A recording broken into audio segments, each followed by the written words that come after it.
Welcome to our evening together.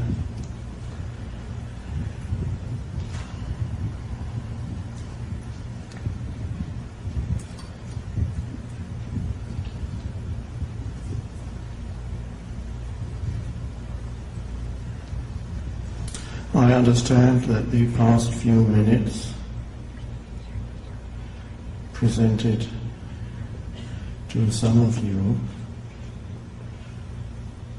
a wonderful opportunity to surrender to what is.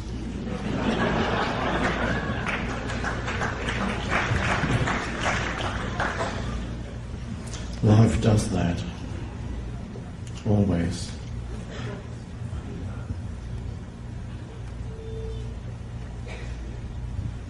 And if you didn't surrender to what is,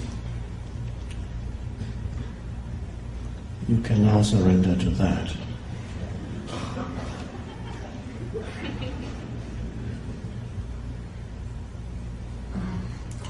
And if you're still not surrendered at this moment, if there's a little voice inside you complaining, a voice that may be familiar to you,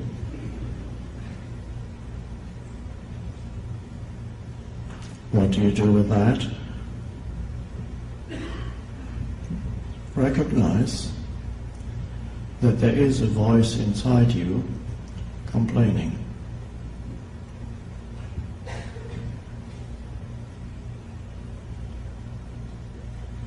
A familiar voice. And accept that. And there may be an emotional field behind the voice. The voice may be empowered, fueled by an emotion of agitation, upset, anger. And the complaining voice in the head may be supplying new fuel to the emotion.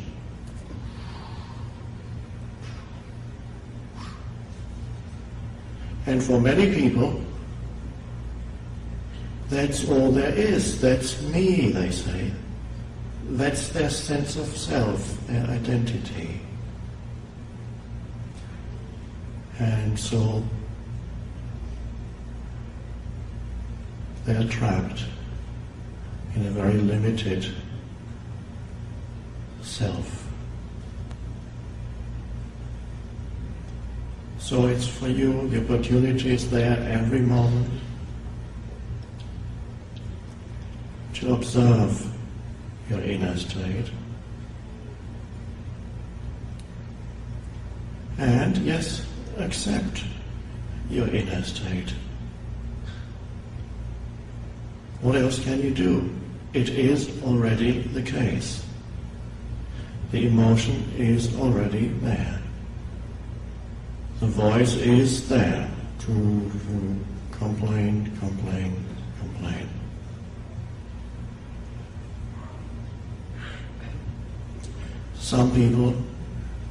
In some people, that voice is stronger than in others.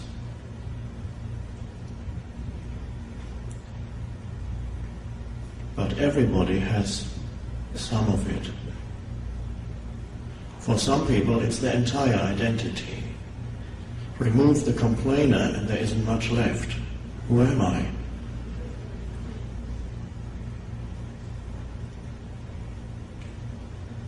So we are here to find, to access, to realize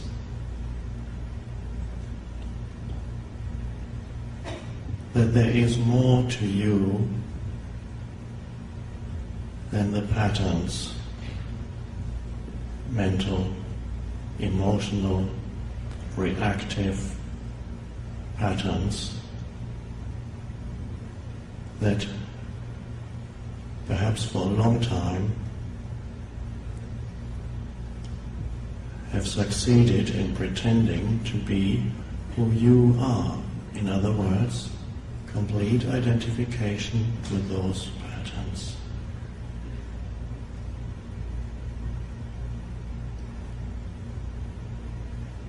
And now have a look again inside yourself.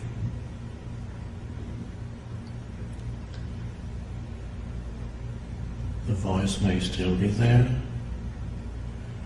or it may have subsided,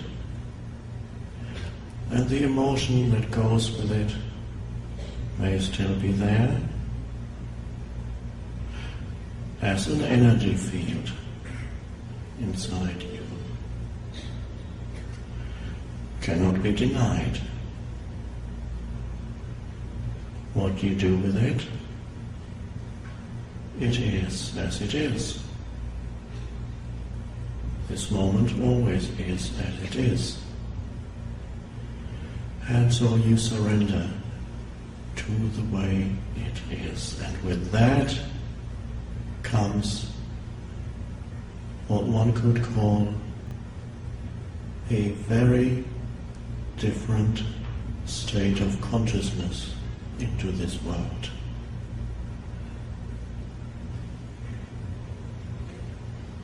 And this is why we're here. To access that within ourselves, to deepen it, because in many of you, that deeper state of consciousness that is not conditioned is already emerging. It is, yes, it is a transformation of consciousness. When that emerges in a human being, it is an incredible transformation of consciousness.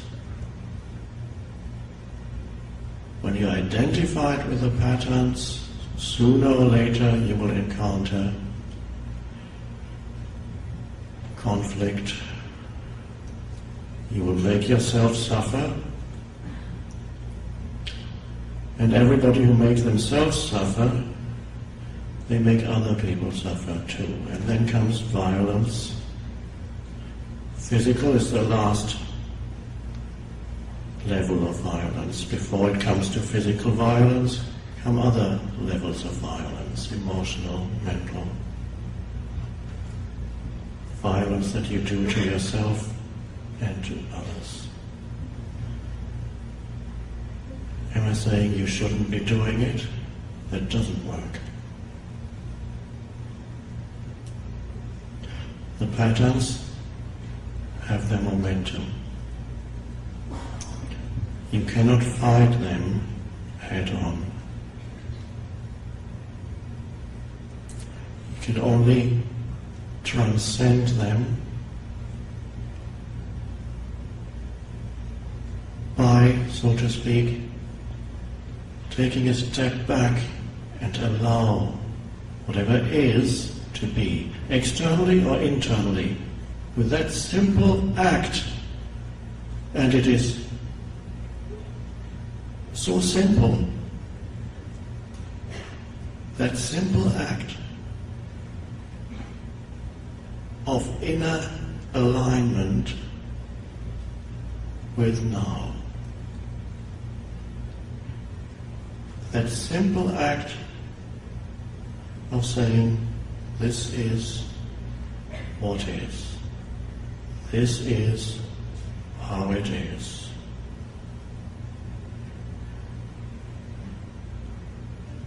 And very often, it is not the way it should be. The mind says, this shouldn't be happening.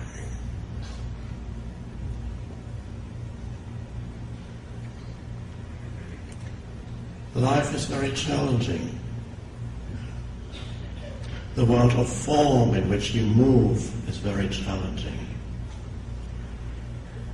It never leaves you alone, one challenge after another.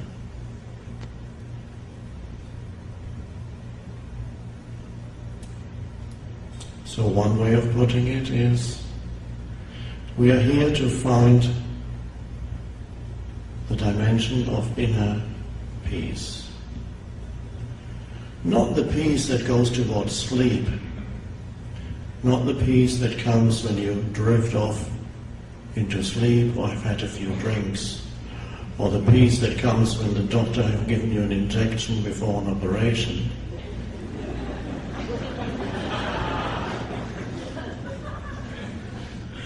In that case, it would be better to stay in suffering and at least be relatively conscious in conventional terms, unconscious in spiritual terms. But a peace that is highly conscious, a peace that is alert, present, aware. A peace that is inseparable from the unconditioned intelligence that dwells in you, that is far greater than even the most learned professor, far greater than anything the human mind could accumulate or know. And when you look at the world situation, you see how urgent the transformation of human consciousness has become. If we are not to be drawn into a continuing cycle of self-destruction.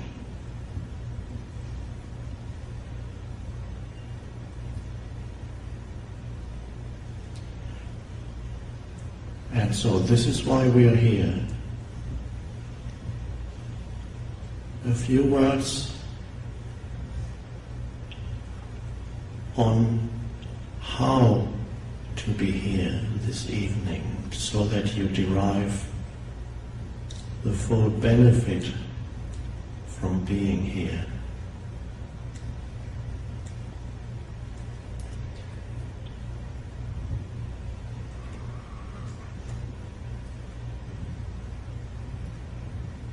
If your main interest as you sit here is on the speaker, then it won't be long before you find yourself restless and bored, if you're not restless and bored already. If your main interest or the focus of your attention is on the words that are being spoken, also for a little while that can keep you going, and then after a while the mind says, okay, what's he really saying? Is he saying anything at all? And you will soon notice that on an intellectual or conceptual level, our gathering is not very satisfying. Of course, if you wanted that, you could have gone to UCLA, where they have many satisfying lectures, intellectually satisfying.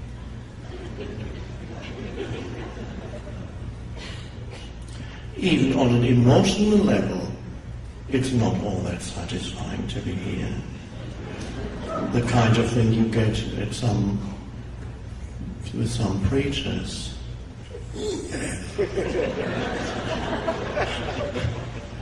Building up a wave of emotion.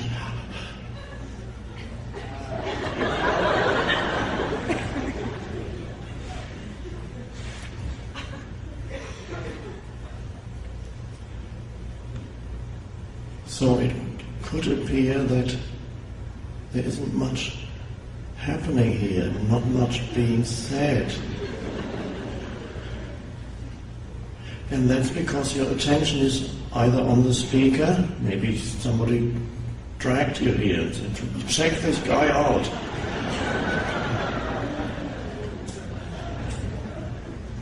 And you come here and then you check this guy out and you find not much there.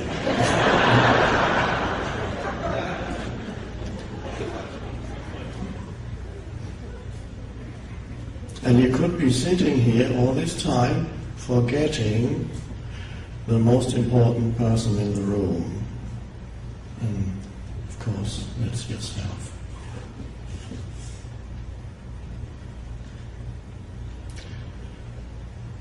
So if you could be here, aware not only of your sense perceptions, visual, the words, auditory, sense perceptions. Yes, you hear the words. You see the person on a chair. But if you could also be aware of yourself as a presence, a perceiving presence.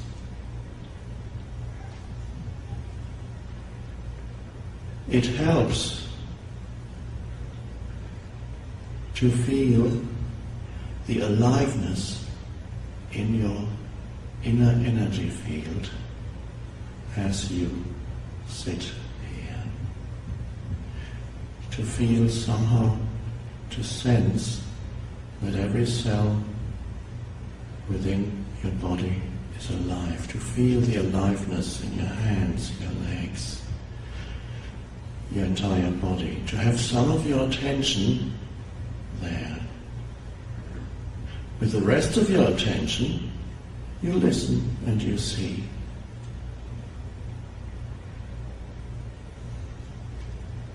And that suddenly you might feel it feels good to be alive. And the need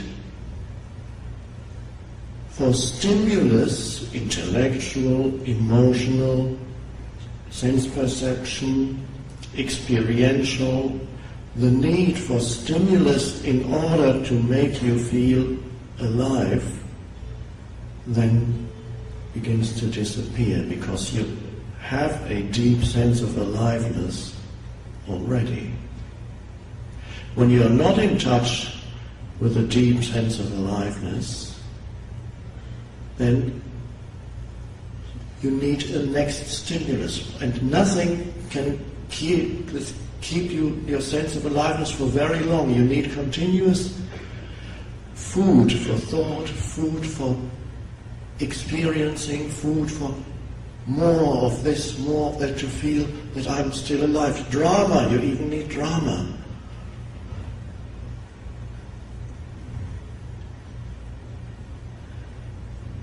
So as we sit here, be in touch with the inner energy field of your body. Even if you can only feel it slightly, it's fine. And even if you can only feel it in your hands, it's enough.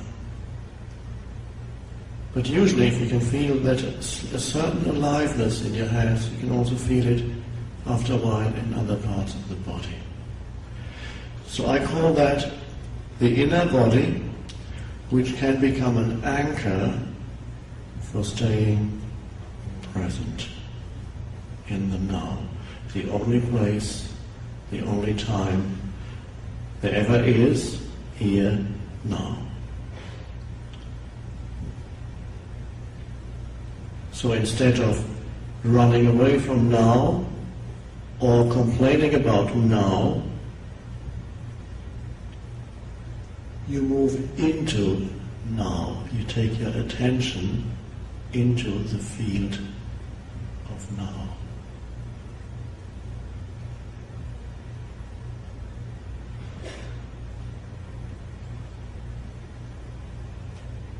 And then you may notice it's actually good to just be sitting there, listening. Not even needing to look forward to the next sentence.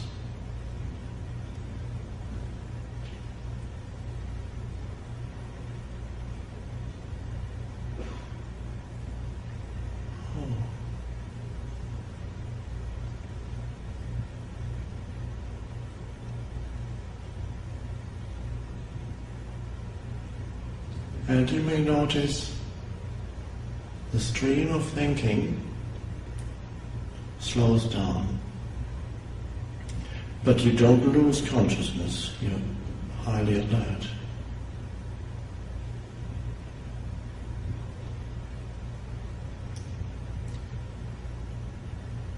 That is the unconditioned intelligence within you, that otherwise is completely obscured by the conditioned mind, by the voice in the head, and the emotions that accompany the voice in the head. That to most people is who they are. And the voice often complains and is not happy with what is. That's a normal state. It looks to the next thing. He wants to get this out of the way. If he doesn't condemn it completely, at least he wants to be done with it. Be done with it. Where's the next thing? Come on, let's get on with it. One mind is saying. Get on with what? Well,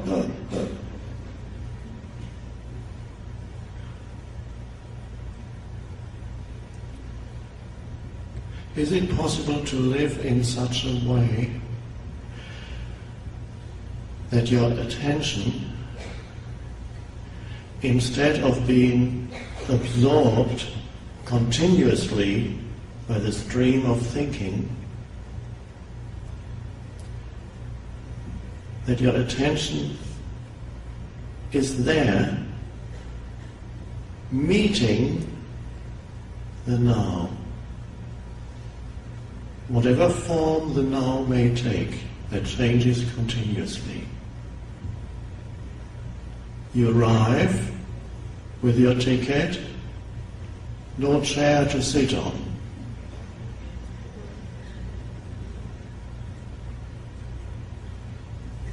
A little challenge. The habitual reaction, you know what that's like. Is it possible to meet that moment in a state of just attention? Here I am. We don't have enough chairs. Oh, but I have a ticket.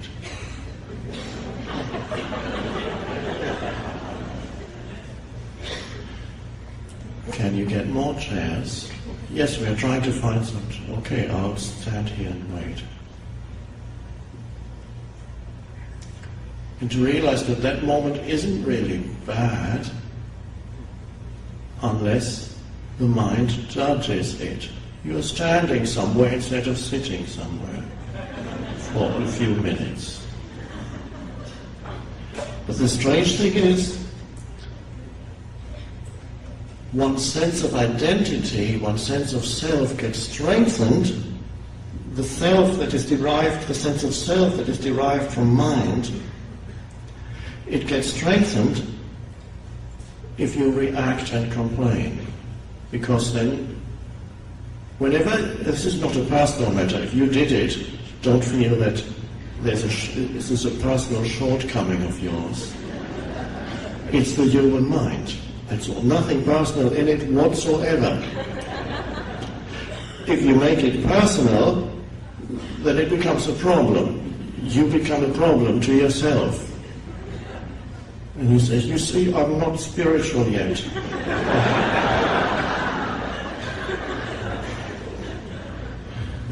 It's a relief to see that all those patterns are mechanical, they're not personal. They operate in every human being, unless they've already gone completely beyond it. There are more humans who are now going beyond that. So the reactivity and the complaining is used in the service of being right. If you can be right, that implies that someone, a person or a situation or a place or the weather is wrong. Whenever you complain about something, you put yourself in a position of rightness, because obviously you know better. That's why you're complaining. And I'm not talking about telling somebody to remedy something. That is not real complaining. That is passing on information. Say, please, this is not what I ordered. I ordered soup. I didn't order pudding or whatever. Or you say the soup is cold, but it should be hot. I ordered a hot soup. That's fine. You're giving information, and so that somebody can do something about it. But are you using that situation in the service of being right, which is a mechanical, unconscious pattern that you can observe in yourself? Why is that happening, and why do so many people live in such a way that as they go through their day, they go from one situation like that into another, into another, into another? Because the me, the mind-made sense of self, gets stronger every time you go into reactivity and complaining. Because it is a position of imagined superiority towards that which you are complaining about. And that strengthens the fictitious me, self. You can notice that if you observe yourself. You can notice that after you've complained, for a moment you feel a little bit expanded in your sense of self. You may also notice that you feel a kind of shell around you that has hardened. And you may also notice a certain contraction in your energy field.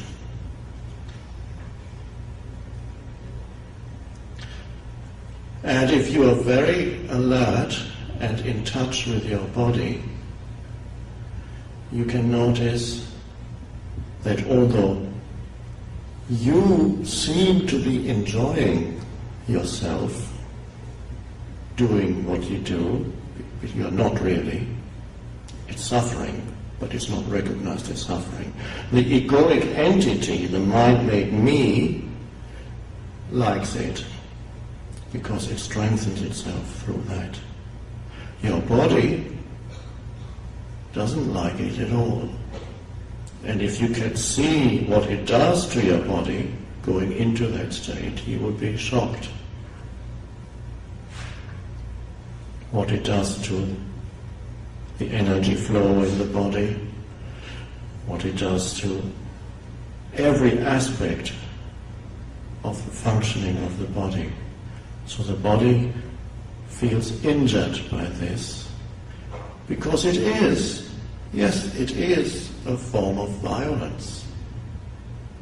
The ego is like that, and it's not a personal thing at all. It is a wonderful thing to observe these patterns in yourself. There's the tendency then of the egoic entity to say, you see, you are no good. It makes a problem out of it. How do I go beyond all my patterns? Don't even try.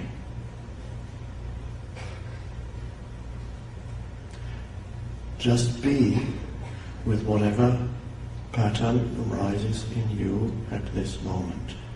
Place attention on it. Look at it.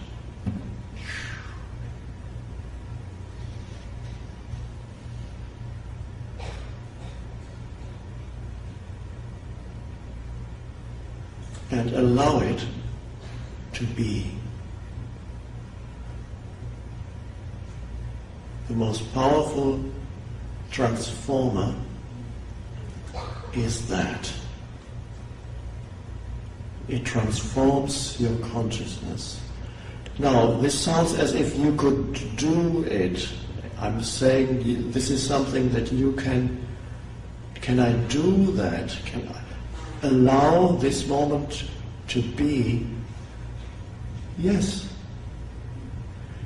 If you are sitting here, you can do it. Not everybody yet can do that. There are still many in this world who are so completely identified with their mind and emotions that to say that allowing this moment to be would be meaningless.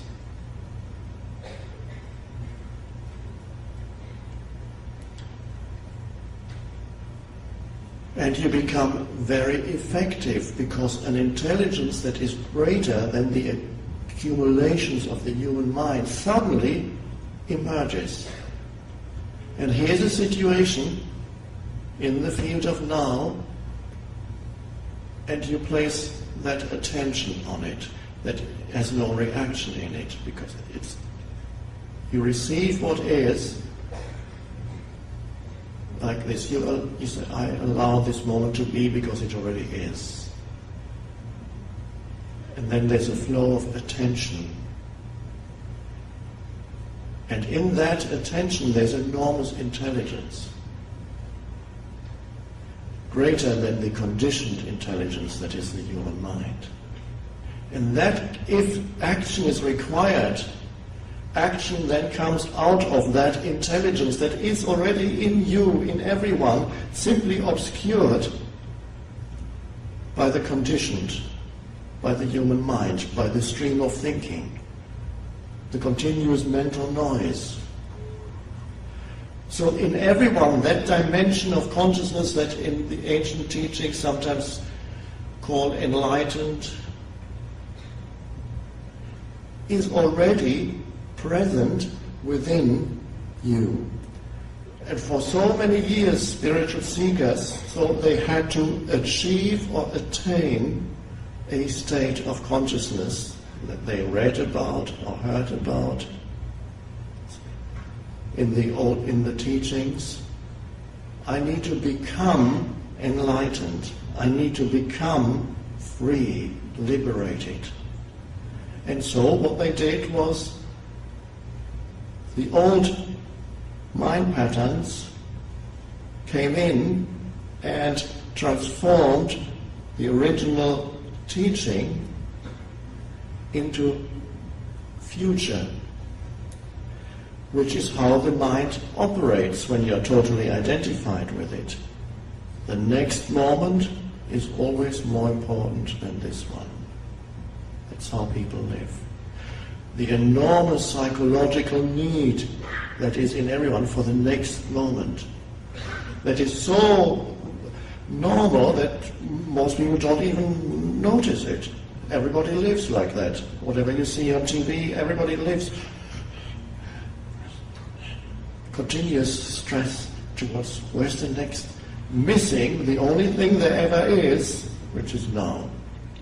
For some conceptual reality that is future. Because future is no more than that, a thought in your mind. Past is the same. A thought form. Apart from a thought form, past and future have no reality whatsoever. And is that something that you need to believe, or can you verify that for yourself? I would say you can verify that for yourself, because if past and future had some reality, you would find them somewhere. Nobody has ever lived in the past. We tell ourselves, yes, the ancient Greeks lived in the past, but the ancient Greeks didn't live in the past. They lived in the now, the only place where they can live. And how is it that you can even say that or think that the ancient Greeks lived in the past? Because you're saying it at this moment. It comes out of the field of now, comes the thought, the ancient Greeks lived in the past. Well, they didn't. And out of it also comes the thought that You have a future. Something is going to happen to you tomorrow. But of course it can't. And you are worried about what might happen to you tomorrow when nothing can happen to you tomorrow. Because tomorrow can only come as this moment. Why don't people realize that?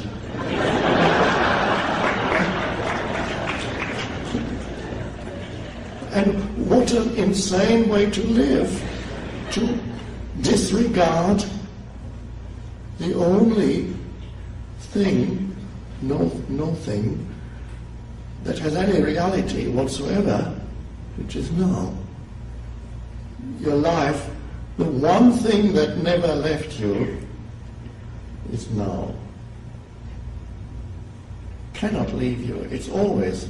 Life and now are inseparable. The essence of who you are, because you are life.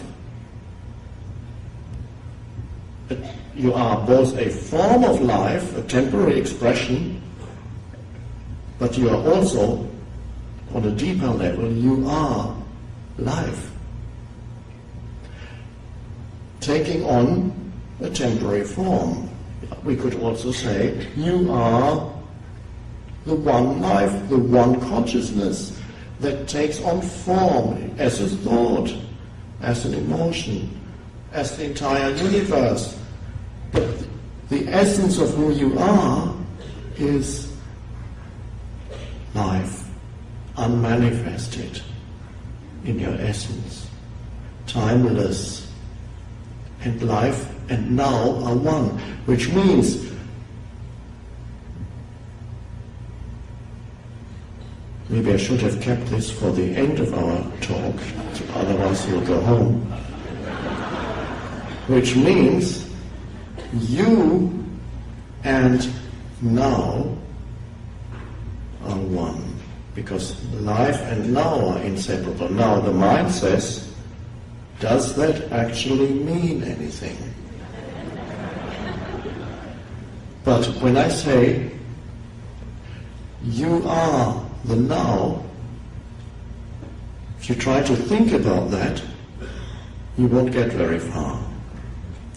But if you allow that statement to be there as, one could say, a pointer, a signpost, something that points beyond itself, that is not a statement that is supposed to explain something, but to take you to a realization. So if you then say, I am the now, you can't think about that, but you can sense something there. The now, that no matter what happens, never leaves me, that is one with who I am. And now you come to a strange thing. I said, I am.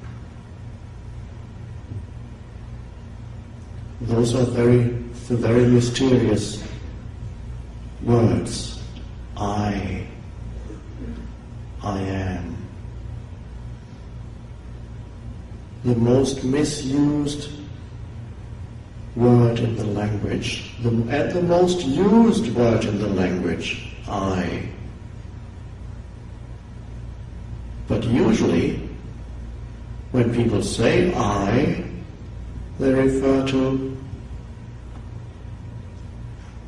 me and my story. They refer to their fears, their ambitions, their desires, their memories, their reactive patterns. Me. I. But there is a deeper sense to I. That has nothing to do with your story, or your reactive patterns, or your memories, your stream of thinking. A deeper sense of beingness, presence, I amness, that always is, was, will be the essence of your feeling of who you are. And because it's a very strange thing, when you look inside yourself, what is it that makes up your sense of who you are? That is the one thing that people feel is so precious. There is something in me that the me, I don't want to lose that. That's why there's such fear of death, because they feel I can't imagine the world without me. A world without me? Is that possible? So what is now to most people, me is their story. So when you meet somebody, when they talk about themselves, they say I. What do you do? I am this, I am that.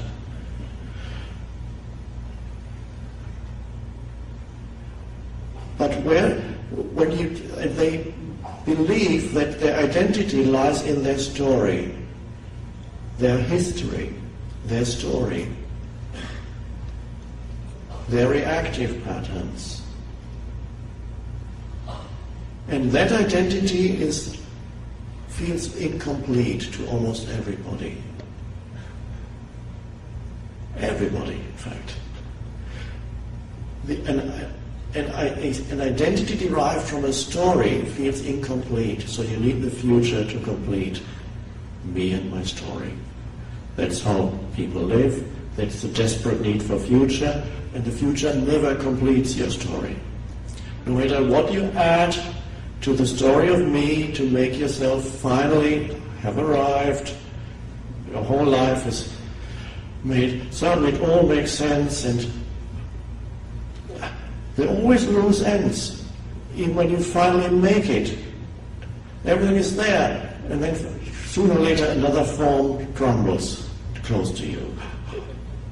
Because forms do that. No form is very stable in this universe.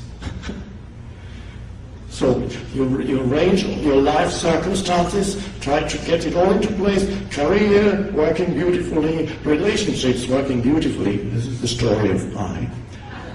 Careers, relationships, money, health, body, healthy, strong, everything, beautiful place to live, car, intelligent, learning things, knowledgeable, experience all kinds of things, and all great, it's all arranged, all the building blocks of my life are now in place. And as long as nothing moves, that means I finally made it. Everything is arranged. And in some films that you see, that illusion is perpetuated, that it can all come, that the story of your life can come to a happy conclusion.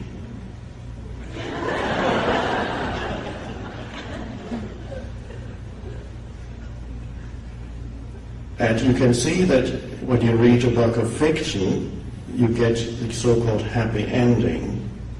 When you read a work of literature which has a certain depth, then you're never quite sure when you reach the end. It won't be this is it. This leaves an openness. And so in reality, as long as your sense of I is derived from the circumstances of your life, the story of me, it is never satisfying for very long. And that's an amazing realization, and it's continuously things go wrong in it, which isn't wrong at all, but they seem to go wrong. Things suddenly leave you, or things come in that don't fit into the story of me, that shouldn't be there at all. And there are many people who feel that their entire story has gone completely wrong. They're working where they shouldn't be working. They're in a relationship they shouldn't be in. Their financial situation isn't what it should be. Their car isn't what it should be. They don't feel they know enough or are enough, or in other words, it just hasn't worked out at all.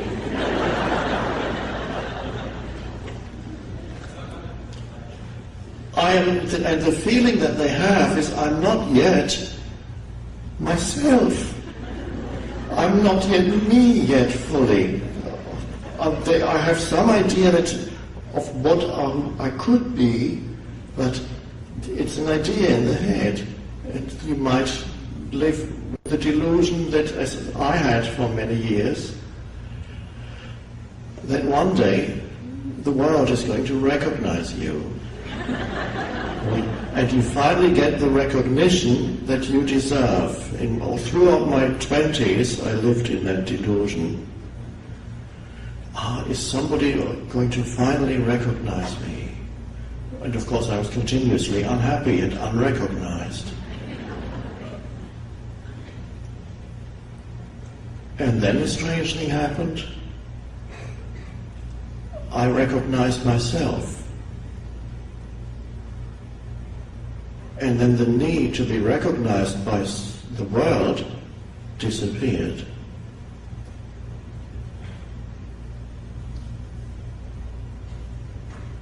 And after many years of being nobody in the eyes of the world, suddenly the world thinks I'm great.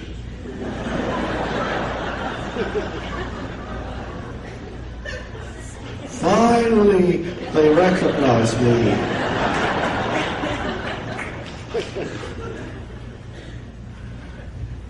But unfortunately, there's no real satisfaction in that anymore. Because I know that they don't recognize me at all, they recognize themselves. And that's so much better. They don't come to see me. What for? It would be absurd. But when they come, they can, something that is there points to their innermost reality, beyond story. That's why there is that, wow, that this self-recognition, self-realization. Who you are beyond the story. Who you are beyond the circumstances of your life, which perhaps until this point provided you with your sense of self. So people confuse what I sometimes call their life situation with their life. And their entire, all their attention is absorbed completely by their life situation, by the things of this world.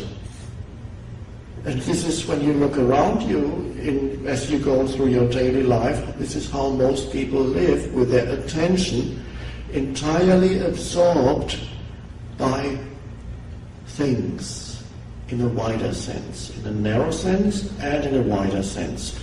Their attention, their consciousness absorbed by things in a narrow sense, the conventional sense of the word, people's constant preoccupation with objects, possessions, this and that, identification with it, compare myself to others who have more or less than me, unconscious processes. And then, but in a wider sense, things are anything that has form. Thoughts are things. They are not things, not physical things, but they are the form that consciousness temporarily takes, a thought form. Thought comes, and thoughts are very much like clouds. A thought comes, then it goes. And another thought comes, or streams of thoughts usually. The only difference between thoughts and clouds is that clouds are never the same.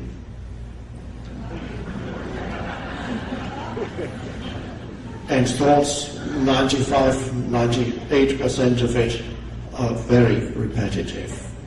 And so the sky would look very boring if it were like, it's the same clouds again.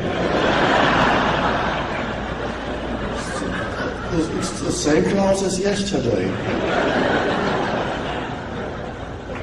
And the next day again. I'm stuck in Groundhog Day. And this is how life is for most people, because they are stuck with their conditioned thought processes. So, there for years. Same. And thought processes, which incorporating, part of that is reactions, reactivity. So you're stuck with that. And so no matter what situation you go into, you meet the situation with the conditioned processes of your mind. You judge it, you interpret it, you react to it, out of the conditioning which is the me, the I, the story me. And so you repeat the same things again and again, even if you go into a new relationship. Many of you have experienced going through the same pattern in a relationship, same pattern in whatever. You could go to another planet with the conditioning of your mind and recreate the same situation living amongst aliens on another planet.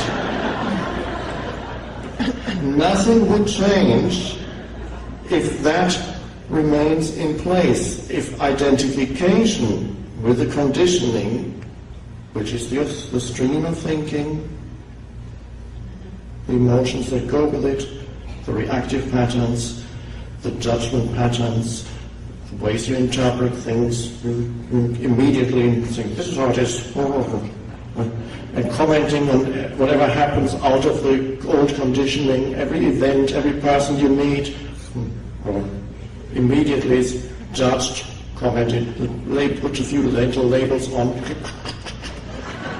Now I know who he is. Because you've called him something, you've called him this, this, and this, and this, that's who he is. Next time you meet that person, you don't meet that person at all, you're meeting the screen of mind, that the labels that you've put on that person. You say, hello, you're not meeting a human being, you're meeting your own mental labels. And then you interact with that human being through the interpretations of your mind already. And so you recreate the same experiences. And that's me and my story. And so you can add more of the same kind of, then whatever fits into your story, you will then add to the story. You won't add something that doesn't fit into your story. So many people have a story of, oh, poor me. That's a story that has a strong aspect of poor me to it, unfairly treated by life. So if this is only one possible, stories of different kinds of stories, but basically they're all stories.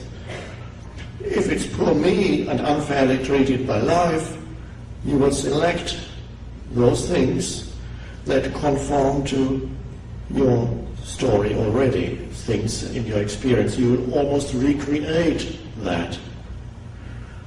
And so, yes, and you will interpret things that are maybe totally neutral as having been unfairly treated.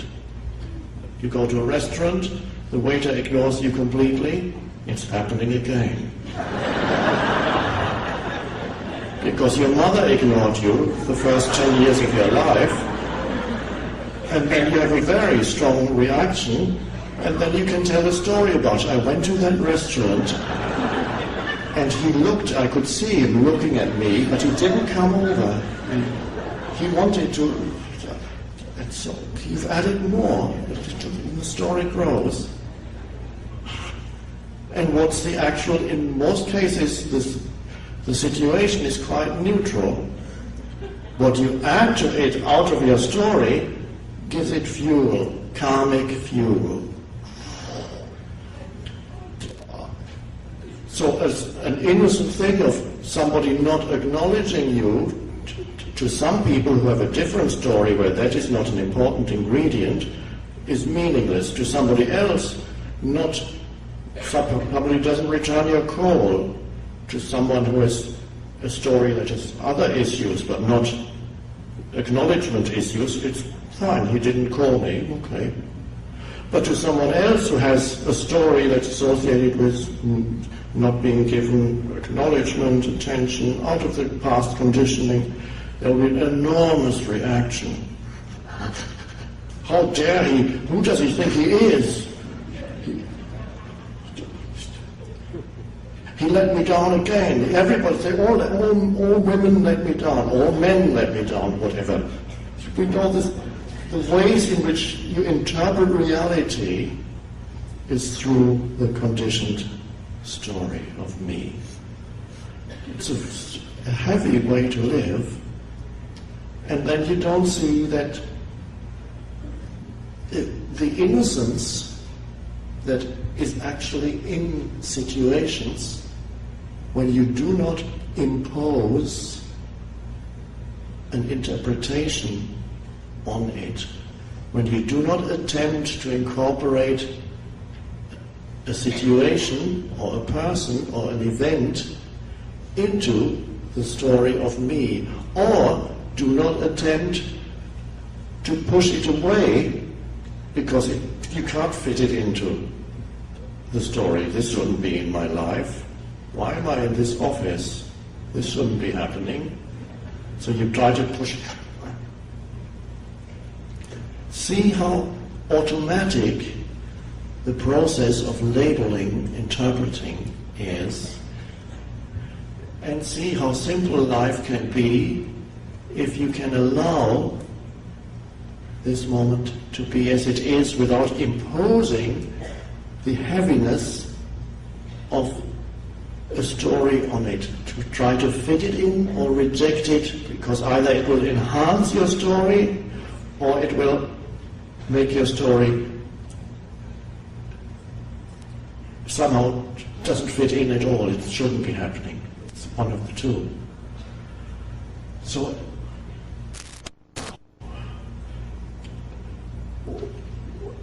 there's the conditioning that people live with the whole lifetime. The whole lifetime, never being able to go beyond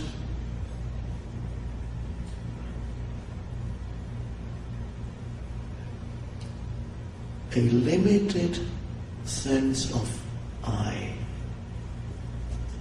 Is that who you are? The circumstances of your life that are not complete yet, never will be?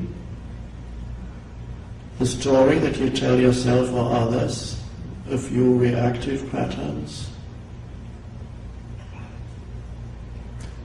Living your whole life trapped in that tiny little shell. And even if for a while the story seems to improve greatly, it's never satisfying for that long, and things then tend to go wrong again. It might suddenly improve financially, and then relationships collapse. Or you have great marriage, but you're poor. Career taking off, and you lose privacy. You lose personal relationships. The world of form is always limited. One way or another you encounter limitations. Whatever, you cannot arrange forms around you that are all perfect. And So when you see that, it's quite a relief to see that the feeling that you are not complete yet, the feeling is not a personal matter at all. Everybody has it. Don't believe the magazines when they tell you with glossy photos that these are the people who made it. Their stories are complete. They're not.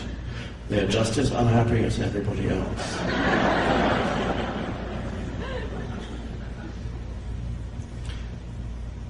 And ultimately, it doesn't matter whether you're unhappy in a mansion or unhappy in a little room. It's the same inner state. Unhappiness is ultimately inseparable from deriving your sense of self from that limited story of me. Unhappiness is even a necessary ingredient for that sense of identity. That sense of me needs its unhappiness and its conflict and its problems, because it's through that it can define its boundary, me and my problems, that which impinges upon me and my enemies.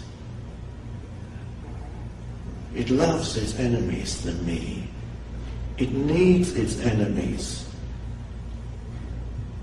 Enemies can be people or situations. And usually the enemy is the present moment. And there's the continuous state of contraction, of reactivity.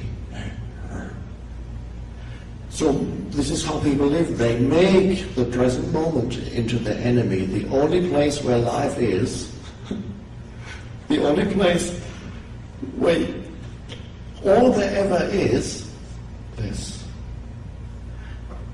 They are against it.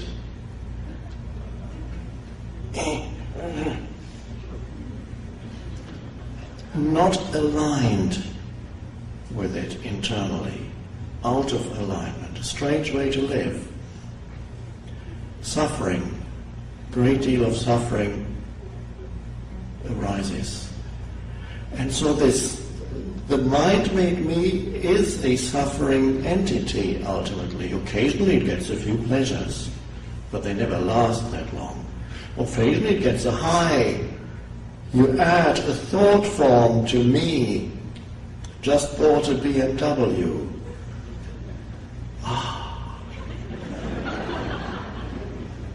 The car is not important, of course. The thought form that is imbued with self is important. My car as a thought form is what makes that car so important. It's not the car at all. It's the fact that the thought of my car, that thought has self in it. So you have, and then you cling to that, you add that thought form to the collection of thought forms that make up who you think you are. And for a while it's satisfying. I have expanded because I have added this big thought form. There's self in the thought, me. And if you can add a big house or mansion in Beverly Hills, mine. And then you look at it and say, you feel, yes, you have grown. And then after a little while, the thought form doesn't quite fulfill its function anymore. It wears out. And it's just a car. And then you just sit there and you realize you cannot sit in more than one room at a time. So you have 25 rooms there, but you can't be in all of them at once. And you can only sit in one chair at a time.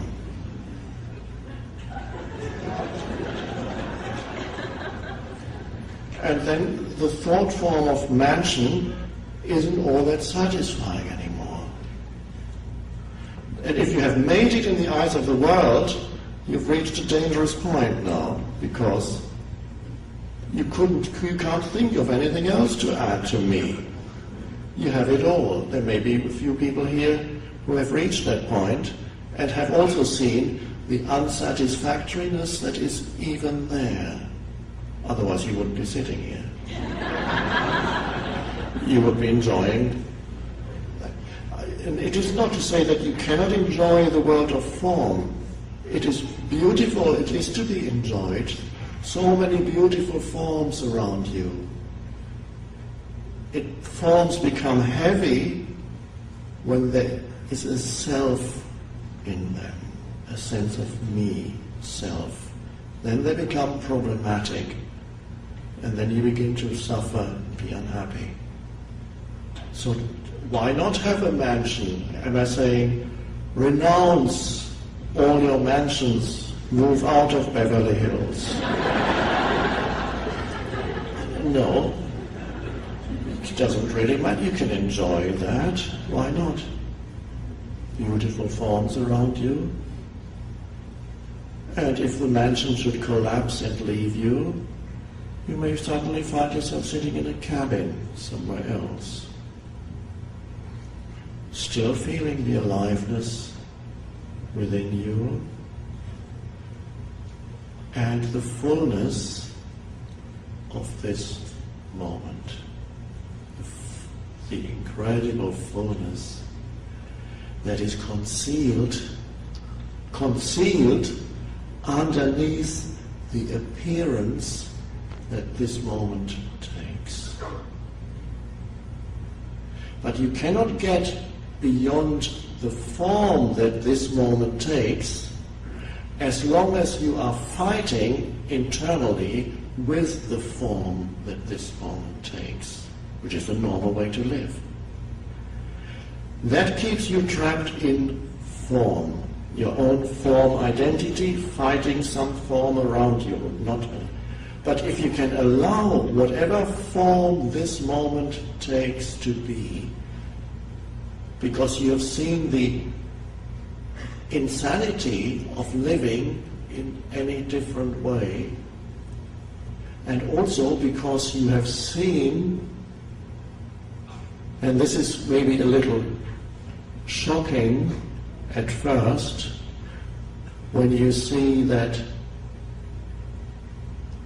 since everything in this universe, as Buddhists know, as physicists know, everything in this universe is totally interconnected.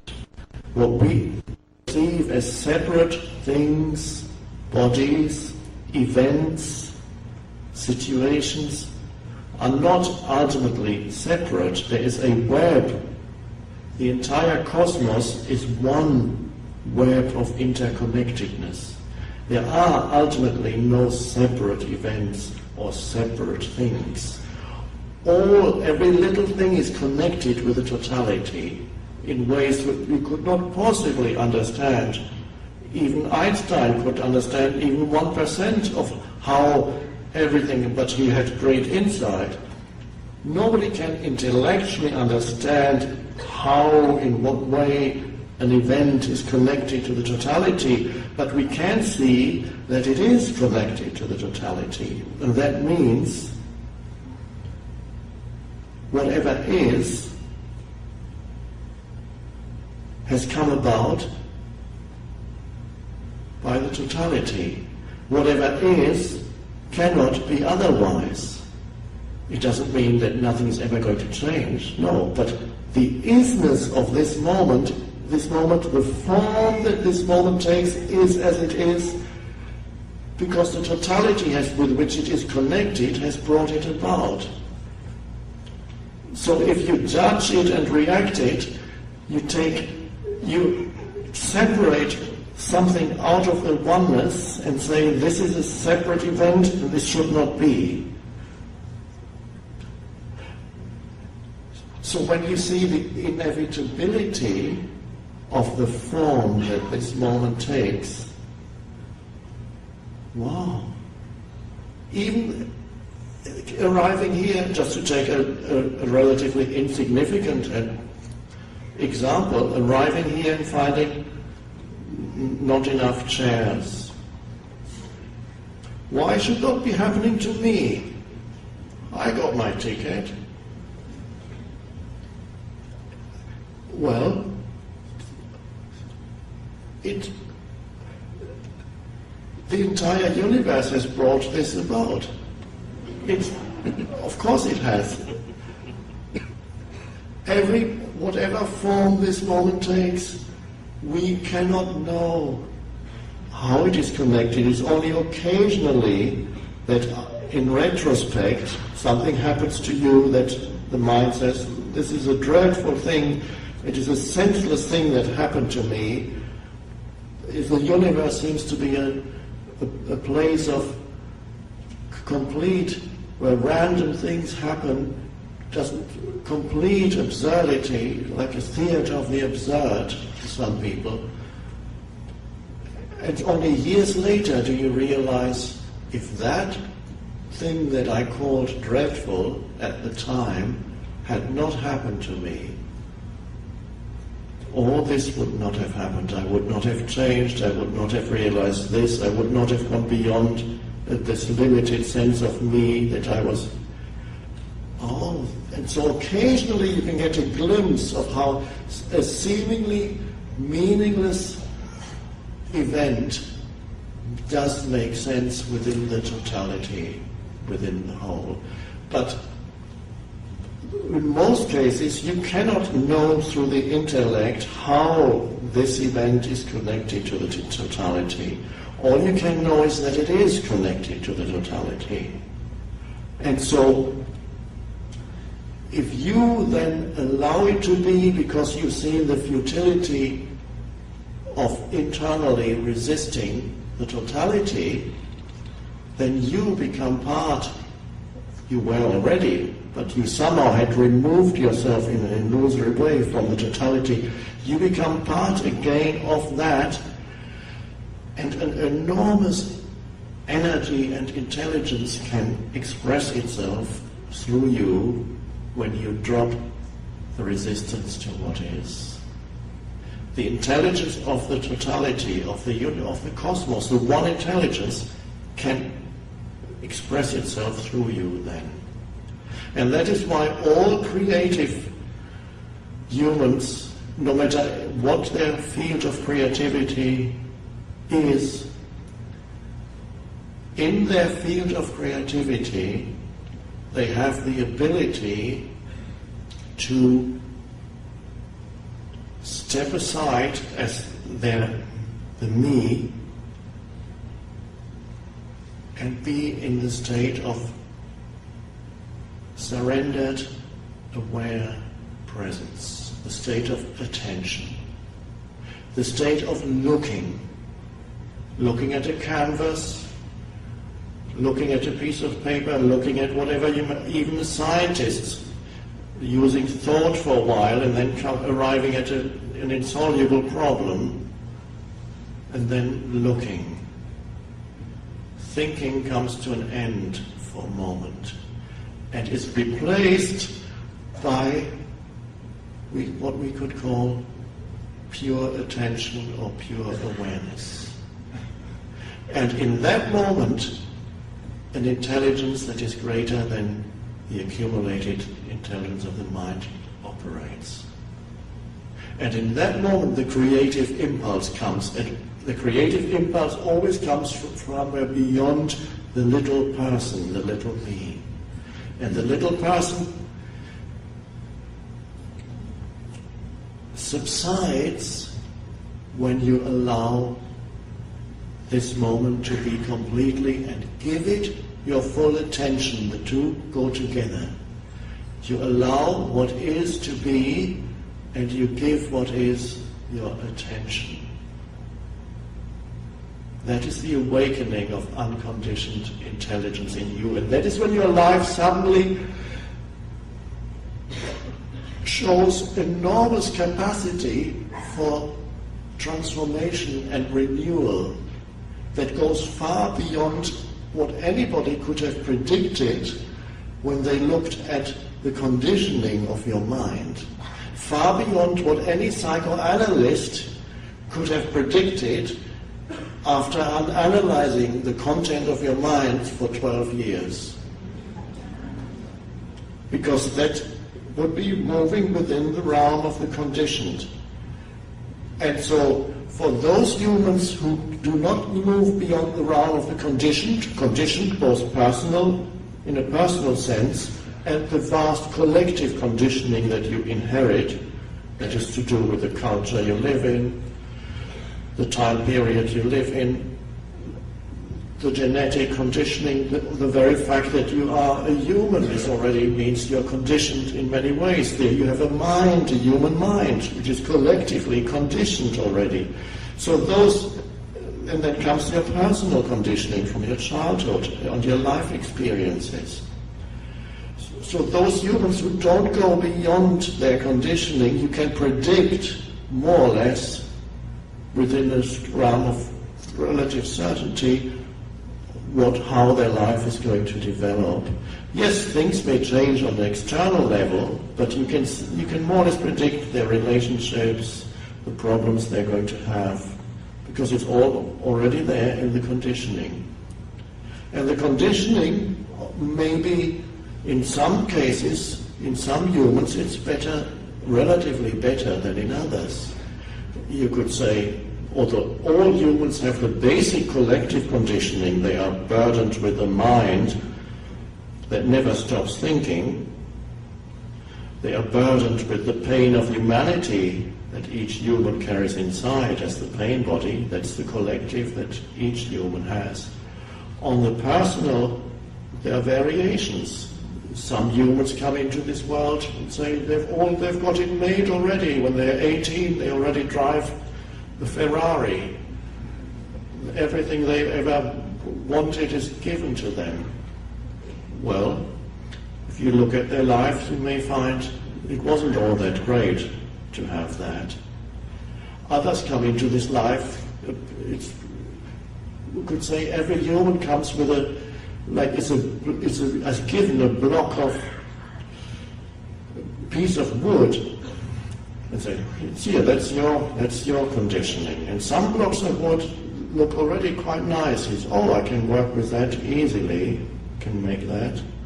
And other people get blocks of wood and say, what is this?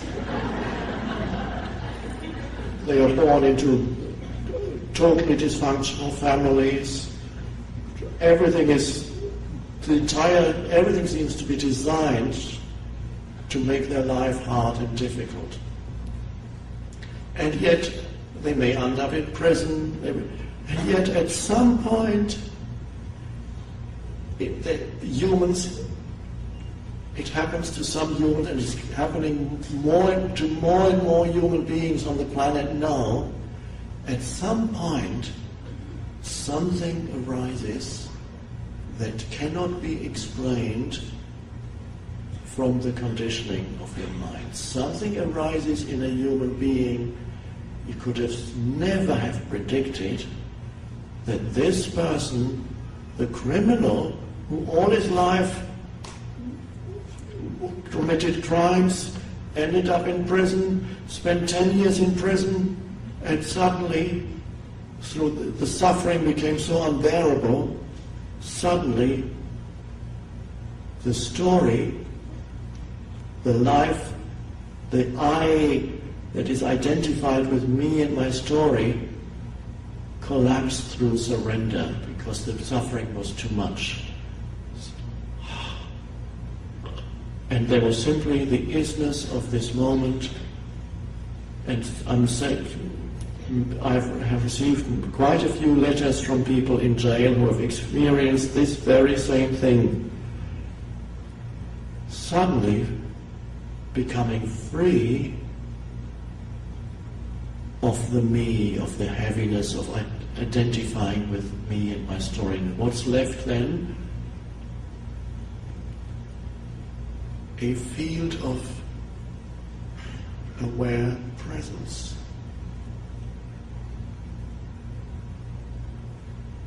Yes, they're still sitting in a prison cell, but they are no longer deriving their identity from the story that says, this is what they have done to me. or this is what life has come to. This is how life has treated me unfairly. This is what these bastards have done to me. They've put me in here. And I've been in here for 12 years. I'm going to be in another 20 years. And the story that is around, I have failed, everything failed. My whole life is totally awful. It's an unpleasant story. And some stories have to become very unpleasant before they collapse. Or not necessarily collapse, before you withdraw your identification from it. So it happens to some people that so many things go wrong that the story of me becomes more and more unhappy. One thing, and this is how traditionally people have had the spiritual realization of who they are beyond the story. It's only when the story collapsed or became so unpleasant and heavy that they could not bear it anymore. And suddenly something happened and something emerged from within that has nothing to do with the story. A deeper sense of I, which was always there, but it got mixed up with the story.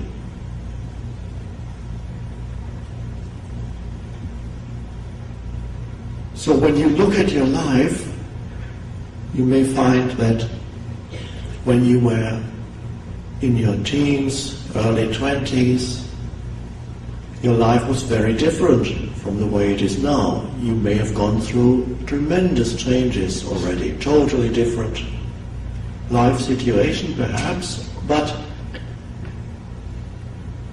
there was always that underlying, at the deepest level, the underlying sense of I that didn't change. If your story changed completely, if you're poor now and a few weeks from now you're extremely wealthy and the whole, let's say you're poor and in the eyes of the world unimportant, totally meaningless thing anyway. It's wonderful to be unimportant in the eyes of the world. If you're poor now and unimportant in the eyes of the world, and suddenly in a month's time they discover you. It could be true because there are so many actors in LA. And so let's say suddenly, a month from now, you're sitting in a cafe and a man comes and says, "Give me a call, here's my card." And you read and says, whoever, famous director. And a few months later, you move from your little room to Beverly Hills. And then you sit there in Beverly Hills and you think, wow, it seems like a new and completely different incarnation from being a waiter or waitress only a few months ago. And now the world, suddenly, I'm on the front page of magazines that you look at yourself. Wow. And then if you look deeper, although the story has changed, you find the sense of I hasn't really changed. On the surface, the changes happened, but the I amness hasn't changed, no matter what happened on the surface of your life. So people confuse that deep sense of beingness, of presence, with a story.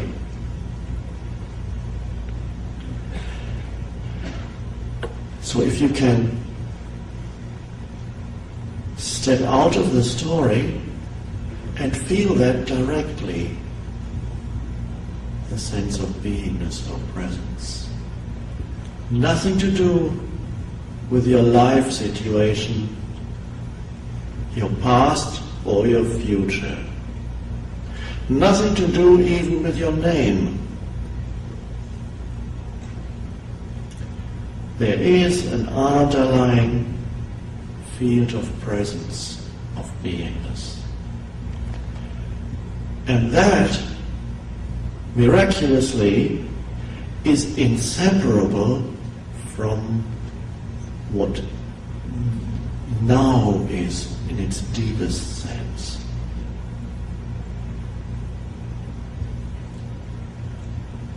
So what does that mean? It means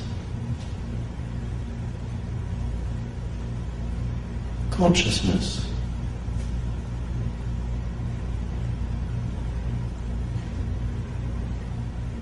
Itself, before consciousness takes form.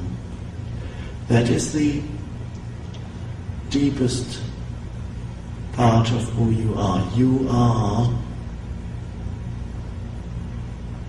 consciousness itself. You are not what you are listening to right now, not what you think right now, but how is it? What is it that makes the listening possible at this very moment? What is it? Conscious awareness, conscious, however you want to put it, there's a field. I sometimes call it the field of now. The field of now, and then things happen in it. They come and go, the form changes. If you could live life in such a way that you do not lose touch with the field of now,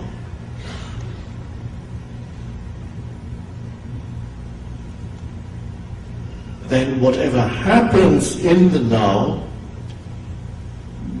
will not overpower you, and you will realize there's a far greater power inside you than there could possibly be anywhere in the world of form. The world of form, which is the physical universe, looks sometimes so overwhelming. But it's nothing compared to who you are in your essence. The formless, one life, one consciousness out of which all forms come.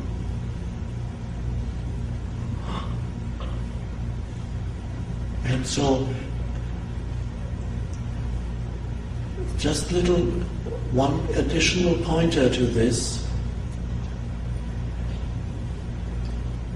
As you realize this, you realize that there are, one could say, don't take anything too literally because they're only pointers, there are inside you, one could say, two dimensions.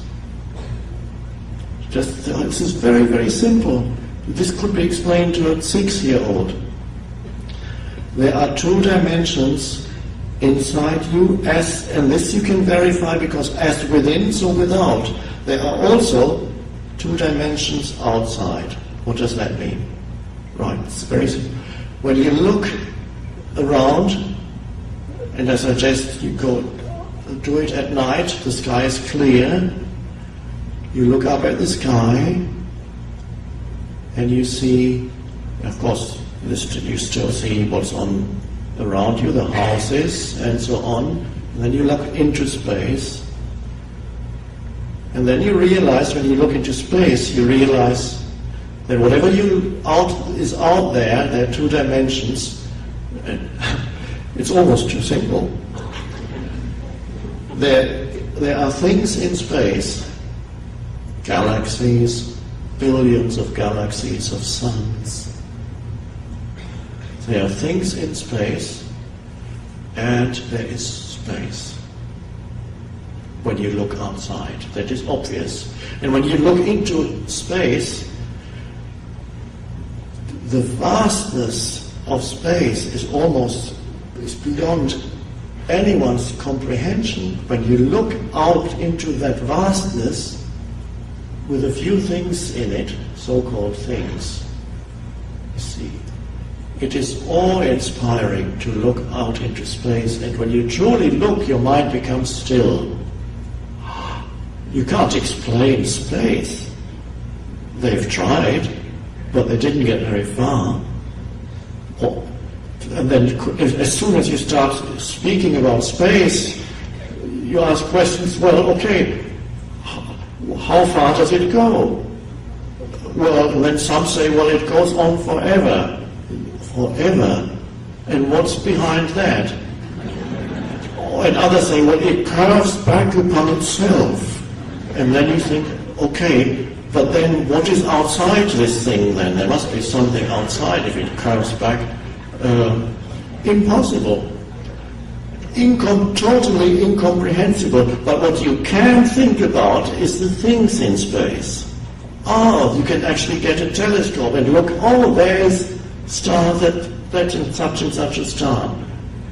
And then you can collect data about it, you can think about it, you can measure the light frequency that comes from it, you can work out how big it is, how many light years it is away. That you can think about. Space, you can't really think about. So when you look outside, there is space and things in space. And even here in this room, there are things in this room, and there's another, what is easily overlooked, there is space. Without it, nothing could be here. And the strange thing is, the same is inside you. There are things inside you which are thoughts, perceptions, thoughts, emotions. You look, there's a sense perception, the sense perception becomes a nerve impulse, the nerve impulse is decoded in some way that nobody understands, and then something is recreated in your mind as a thought form, which is the sense perception, a thing. So whatever you see is a thing, is an inner thing. A thought that you think is also a thing. Anything that arises inside you is something. And for most people, that's all there is to their lives. All they know is the things inside them, with which they are identified as me. What they don't know is just as outside there are things and there is the space in which the things appear, the same is inside you. There are things and there is a vast space or spaciousness inside you also, which is actually as deep and as vast as what you see out there and cannot think about. And that space, we could also call it stillness, an inner field of stillness, in which thoughts happen. Because a thought is a thing. When you allow the things in your life in this moment to be as they are, also allow the things inside you to be as they are, thoughts come, emotions come, you perceive whatever is in the field of awareness now. When you allow something spacious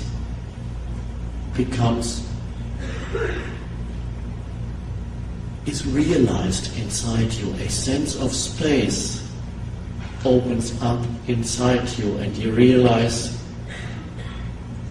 there is in you what we could call object consciousness, which is the continuous stream of thinking, me, my story, my this, my that.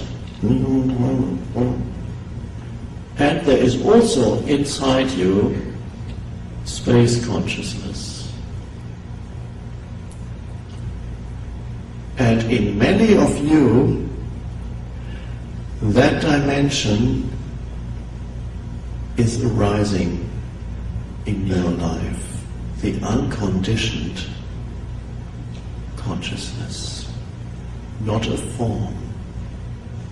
It's just like space.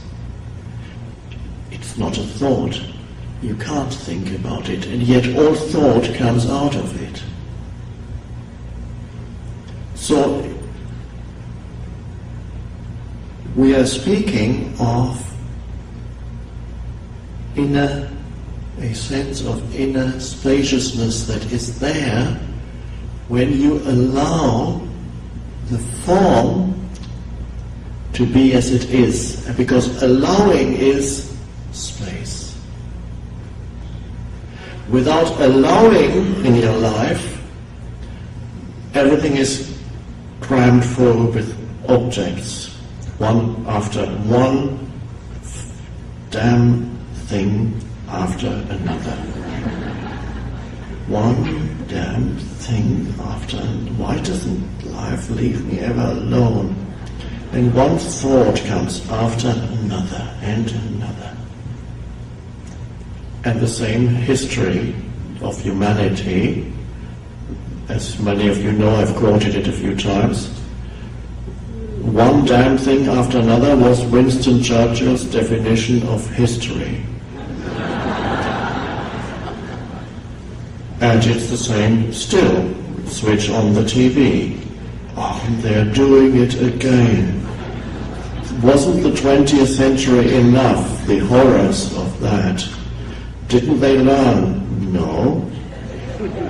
One, and there's no end to it unless something shifts in here.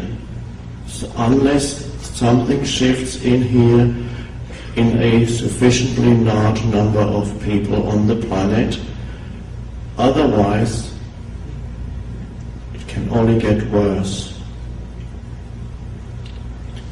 And so this is why we are here. If this shift were not happening, why would so many people be here? Would so many people respond to the book, The Power of Now, and other forms in which the new consciousness comes in? By the new consciousness, I mean space, the unconditioned. It's not new, it's timeless, but we call it new because most humans up till now had no idea that it existed. So they were like people walking around destitute, not realizing that they have a bank account in Switzerland with $10 million in it. Please give me a dime. Didn't you know that you are... These analogies are always a little defective, because $1 million wouldn't save you at all. Wouldn't make any difference. So people not in touch with that dimension, not realizing that who they are in their essence is not anything, is not anything they had hitherto identified with as me, is not anything that happens in your life. People have been looking for themselves in things. This is how thoughts become invested with self. So they're looking for themselves in situations, as an enhanced sense of self, through adding a few more things. It doesn't have to be material things. Some never go beyond the level of needing to add more material things to finally feel that I am now fully myself. Others graduate, they move beyond material things and then try to add other things to themselves. Still the same pattern may operate. Become knowledgeable, add more of that in a search for me. Experiences, as many experiences as possible. I'm a collector of experiences.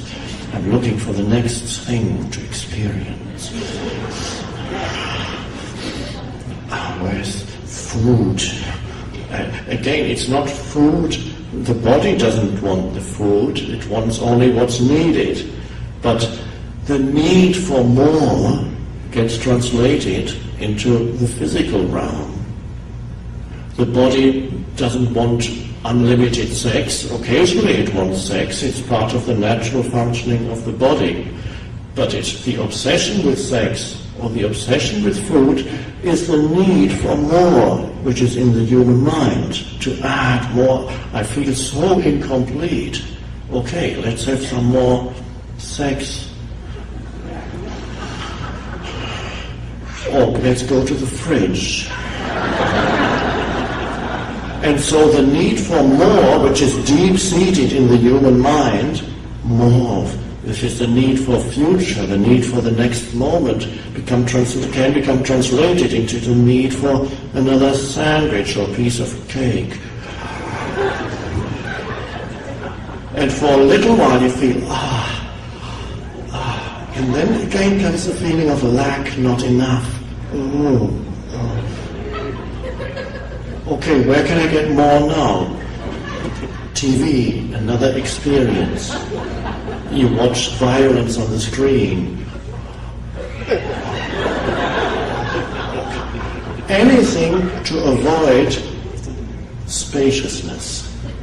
I will do anything to avoid spaciousness in my life. Okay, where's the next thing? And this is how people live. And we have an entire culture, an entire civilization, an entire industry designed to a large extent to fill up to satisfy people's need for more, to fill up people's inner space with more things. And it is rare that it happens because there is a shift coming. It is rare that anything you see in the media, in films, for example, that dimension comes in. And sometimes it does, and it's wonderful to see it when the dimension of space comes into a film that is a mainstream film, and suddenly you have, wow, there's something there. And people may not know what it is. And so they may say, oh, it's a great film, and there's something within them may recognize it, something there. So I don't see films very often, but occasionally I watch, and it's wonderful. I saw an old film recently, I only saw it a few months ago, The Horse Whisperer, and that is a film that has space in it. People don't realize when you watch it, and there are some other films, when you watch it, certain space arises inside you also, a stillness. There's certain instances. And so I could probably name a few, but you will see it, you'll know it when you see it. It's beautiful when it comes through the mainstream media, and a different dimension comes in. So, but to a large extent, it's still, let's avoid that. Let's just not find your reality, who is not who I'm afraid. So the egoic entity, which consists of thought forms and emotional forms, doesn't want to look at space, because it consists of form, of things. Okay, I want just more to action. But it can't do much because there is a vastness inside you, and no matter how disturbed, no matter how not at peace a human being is, in each human being, that dimension, we could call it space, we could call it stillness, we could call it peace. is there, it cannot be destroyed. No matter what happened to you in your life, and there may be some of you to whom dreadful things happened, perhaps in your childhood, because many dreadful things happen in this world at this very moment in many parts of the planet. Not only the obvious things, but also where you don't see it, in families, everywhere. No matter how dreadful things, whatever dreadful things happened to you in your life, that dimension could never be destroyed or harmed, affected in any way. There's a temptation when something dreadful happened to you in your life to continue to identify with that image that something dreadful happened to you. It is good, of course, to acknowledge the pain you feel. It's very important to allow it to be. That's very important. Not to carry an identity around with you. So I am such and such. That is heavy. See, realize who you are beyond that.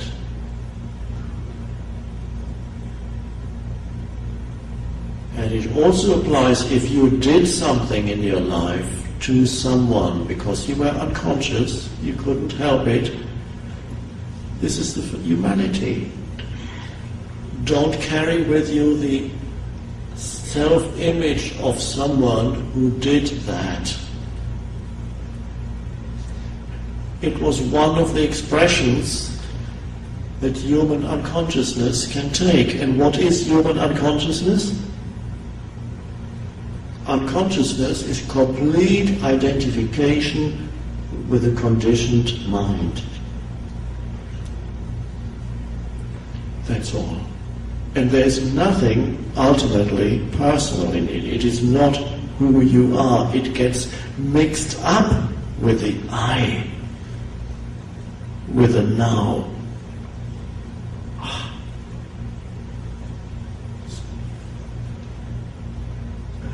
So the world seems to be deteriorating, but it's deteriorated for a long time. The unenlightened state of consciousness, of unconsciousness. What we don't see, especially these days on the news, is that something is emerging at the same time. And it often happens that the old unconsciousness deteriorates as the new arises simultaneously. So you, for example, you cannot, even a limited example, there was a spiritual awakening that here in the 60s, there was an enormous influx suddenly of people disidentifying from things that they had hitherto identified with. In other cases they identified with some new image. Yes, that happened also. But there was some space arising a little bit. And then it became obscured again, but there was an arising of that which was not conditioned, which occasionally, yes, turned into conditioning also, but that's fine. And that coincided, there was the Vietnam War, which people said, awful things. But at the same time, there was the unconsciousness which became so obvious. The unconsciousness that is in the human psyche became so obvious when you look at what it is doing. And you can look at the whole 20th century and see what humans have done to other humans throughout the 20th century. Incredible suffering. God, no.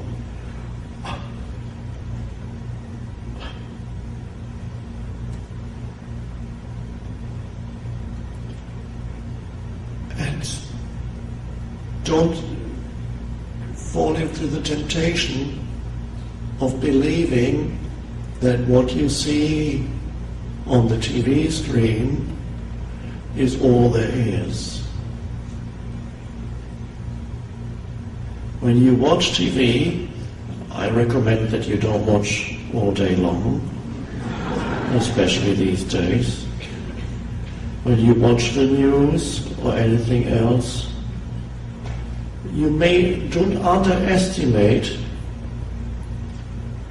the importance of your state of consciousness at that moment.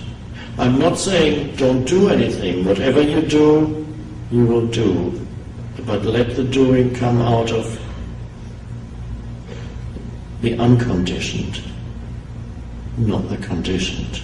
So when you watch images on the screen, death and destruction, even without a wall, many images on the screen are of death and destruction that you see in the news, and if that were not enough, they recreate the fictions on the screen are death and destruction. Amazing. It's not enough to watch the news, then you watch a film that shows the same thing.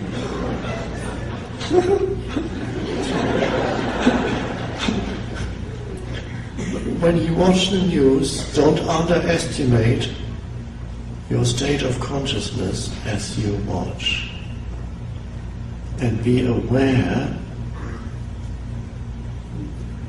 yes, you may feel emotions arising in you as you watch,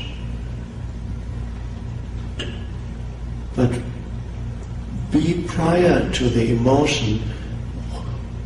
What or who or what is watching those images? Who or what is feeling those emotions that moment? Can you sense as you watch the field of presence, of now, of consciousness, of awareness that you are? And allow those things to be there. Not saying they are good, they are at that moment. In other words, be there as awareness, which is what you are. As you are at this moment. It may be a little easier at this moment to be sitting here and let's put it this way, this is the ultimate secret, to be aware of awareness in yourself. And when we put that into language, we've already created a non-existent duality, because it's not that you are aware of awareness. There's two things here. There's not you and awareness. You are awareness. You are consciousness prior to form. Without that, this would not be. Even when you dream, you wake up and you say, oh, it was all unreal, it was only a dream. Well, the dream wasn't totally unreal, because without consciousness there would have been no dream. So the consciousness in which the dream happened was the one thing that was real in the dream, not the forms that were happening in it. Ultimately, they were like smoke, like clouds. And here, ultimately, the one thing that is real is your consciousness, the essence of who you are, which is one with the consciousness. to know yourself as consciousness or awareness. The way I put it just now is, as you sit here, yes, there are things in your field of perception. Yes, seeing happens, hearing happens, an occasional thought comes. What am I going to have for dinner tonight? What's going to happen tomorrow? Because most thoughts are about future, or sometimes about past. Yes. Is that all there is? Haven't you overlooked something? Oh. Consciousness, stillness, space, inner space, within which it all happens. Oh. That is the deepest meaning of now, beyond the forms of now. Because the forms are not always what you might choose through the mind. But if you can be aware of awareness in your daily life, that is the unconditioned is then alive in you, so to speak. Words are all limited. And then you go into a situation and there is a power in you that is greater than anything that you have learned. It is also a space of no thought, and that's essential to realize, because otherwise you may be sitting here still after all this trying to figure out the essence of what we are talking about. And that is the one thing that you cannot figure out through the mind. The essence of this evening is not something that you could work out through the mind. So what is the essence? The possibility of being in a space of no thought. And many of you may not know this, the state of thoughtless awareness, in which there's no loss of consciousness, very alert, deep knowing but not conceptual. That state in many of you is already arising. You may not even know it, because to the mind it is completely insignificant, because the mind is thought. And thoughts are forms, objects in consciousness, and objects in consciousness don't know about space consciousness or consciousness itself. So you may find when you wake up in the morning, there may be, you open your eyes and there is simple, spacious awareness. For a few seconds. And then you may find when you lift a cup of coffee or tea, in that moment there's no thought, there's a simple awareness of the movement and just a field of awareness in which it happens. And there may be many instances, you may be sitting at a traffic light in your car and there's a moment of no thought. And then thought comes in again and say, oh, remember your problems. You must think about this now. You have great problems. There is no person, by the way, who does not have problems, because problems arise out of identification with things, with objects. And objects are short-lived, they're not reliable, they let you down. Situations let you down, people let you down. Sooner or later, every object lets you down. Every situation lets you down. You could become famous. And then you're not happy. It let me down. I thought this was going to be it.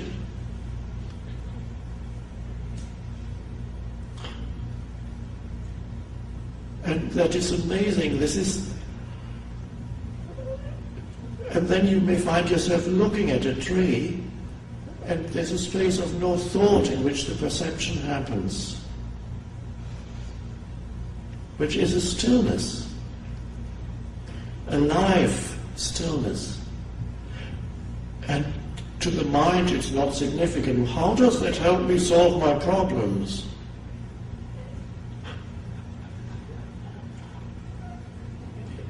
It transcends problems. Problems are to do with identifying with thought forms. There are no problems. What do you mean there are no? Look at the world situation. Isn't that a problem? No, it's not a problem. It's suffering.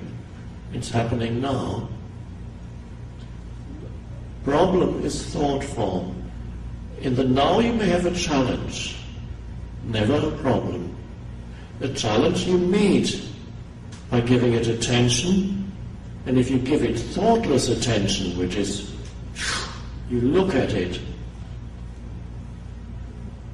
and out of just that small space of no thought, just pure aware presence, comes the right action if it's needed. That's the challenge. That's how some people have found the amazing shift that happened inside them in a moment of an accident, the last few seconds before an accident. The car is coming towards you at 100 miles an hour, and suddenly, no thought, a sudden disidentification from thought forms, consciousness moving out of thought forms into its pure state of consciousness, looking. And then when they survived, and then they said, a strange thing happened to me.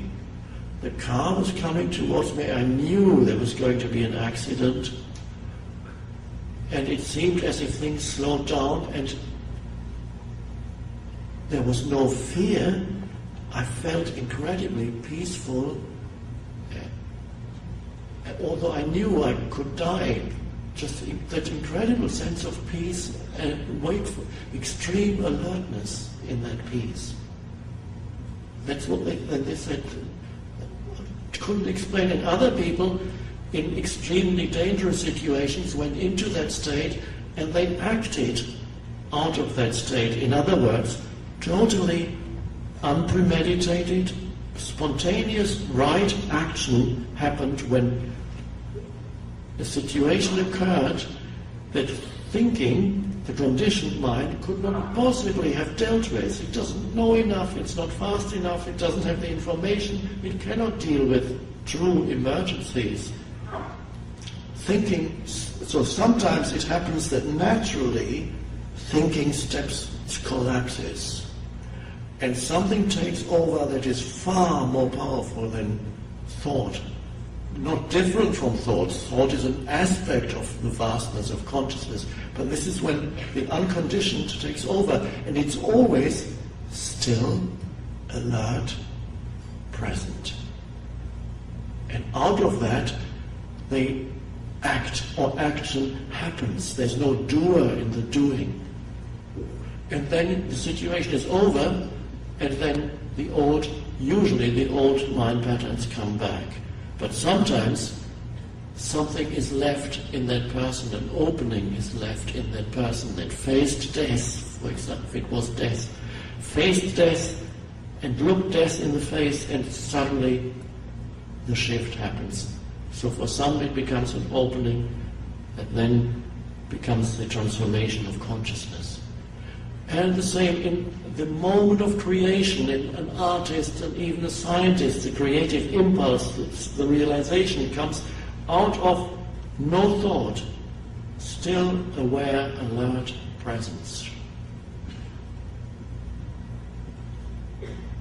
And that is grace. This is when space comes into your life, grace comes into your life. And you are then supported by life. the struggle of me trying to make it goes away. It's like somebody who's learning to swim. When I first learned to swim, I remember the struggle of keeping myself above water. And then somebody said, try this. I don't know if you can do this. I learned in the Mediterranean, which has a lot of salt in it. He said, try this. Breathe in, and then you can just float. And I did. And the water carries me. It's not unfriendly. And when space comes into your life, the separation, which is insane, the egoic separation of me and the rest of the universe, or even worse, and this is how it usually is, me against the universe. That's how people live. That separation isn't there anymore. The more that space consciousness comes in, there is a oneness with me and the universe, not the separation of me and the universe. I am not separate from the totality, or could I be? I am an expression of the one, temporary expression in this form. Space and grace happen to be similar in the English language, and that's beautiful. Grace means something beyond the form that as which you appear temporarily. Here comes in something that's beyond that, a greater intelligence. And also the word that has been misused so much, love,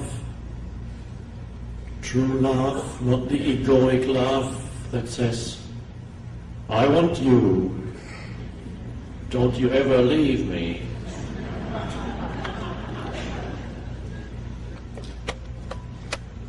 It's wonderful, in the Spanish language there are two words for love. The usual one, the one that's mostly used, is to do with a certain wisdom sometimes embodied in language. Te quiero means I love you in its normal way, the egoic, which really translated means I want you. So in Spanish, I want you and I love you are the same. And then there is a deeper, which is very rarely used. They say it's poetic, which would be te amo, I love you, which is the love that is beyond ego, that is the love that can only be there when there is space. It is inseparable from space. So how does that operate?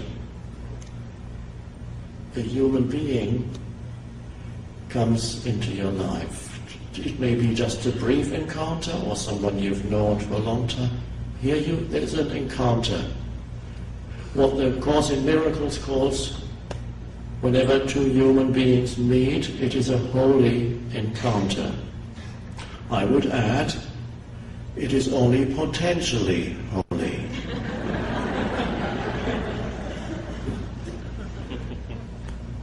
And when that potential is realized, a meeting of two human beings is beautiful. Even if they are pretending to be engaged in some superficial interaction, like somebody is buying a newspaper and say, I'll have a copy of the LA Times, please, if you still buy it in shops. And then how much? Okay, keep the change, or I'll have the change. But there's a moment of, are you meeting that human being? Or is that human being reduced to a form identity, a function, a role? Is that what you are doing to them? That's not a holy encounter. A holy encounter is when you can look upon a human being, no matter how briefly, in a moment of spacious, aware presence. Just look. There's no thought in it. There's just consciousness, perceiving, knowing yourself as the perceiving consciousness, not through concept. You might not, this is just one way of putting it. I lived like that for years, but after the shift happened in me, and I couldn't have said what I'm saying now, if somebody had said to me, oh, you now know yourself as unconditioned consciousness, I would have said, what do you mean? I don't know what you're talking about. All I knew was peace. There's such peace. Wherever I go, it's peaceful. Or whoever I meet, there's peace as an underlying field. The middle of traffic, there's peace as an underlying field. That's all I knew. For years I couldn't say much about it. So what happened to you? I said, well, I was always in turmoil, it was dreadful, and suddenly I've been at peace ever since. Very deep, beautiful peace. Don't know. That's all I can say. And then after years I talked to other masters, teachers, masters, and they said a few Zen people, and they said, one master said, Zen? What's that? No thought. That's how they talk sometimes. No thought.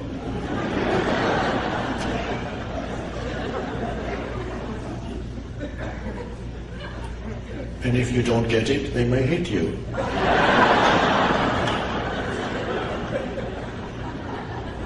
And he said that, and I said, oh my God, I realize now that for the past few years I haven't been thinking very much at all.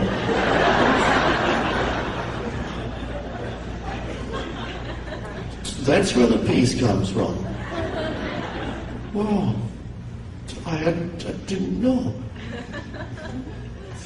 And then some others added a few more things, so gradually I could say a little bit more about it. And then I recognized it when others, no matter what traditions came, whether they were Buddhists or mystical Christians or Hindu or any Sufis, any whatever tradition, I recognized whenever the truth was being pointed to, I said, oh yes, that's what they're talking about.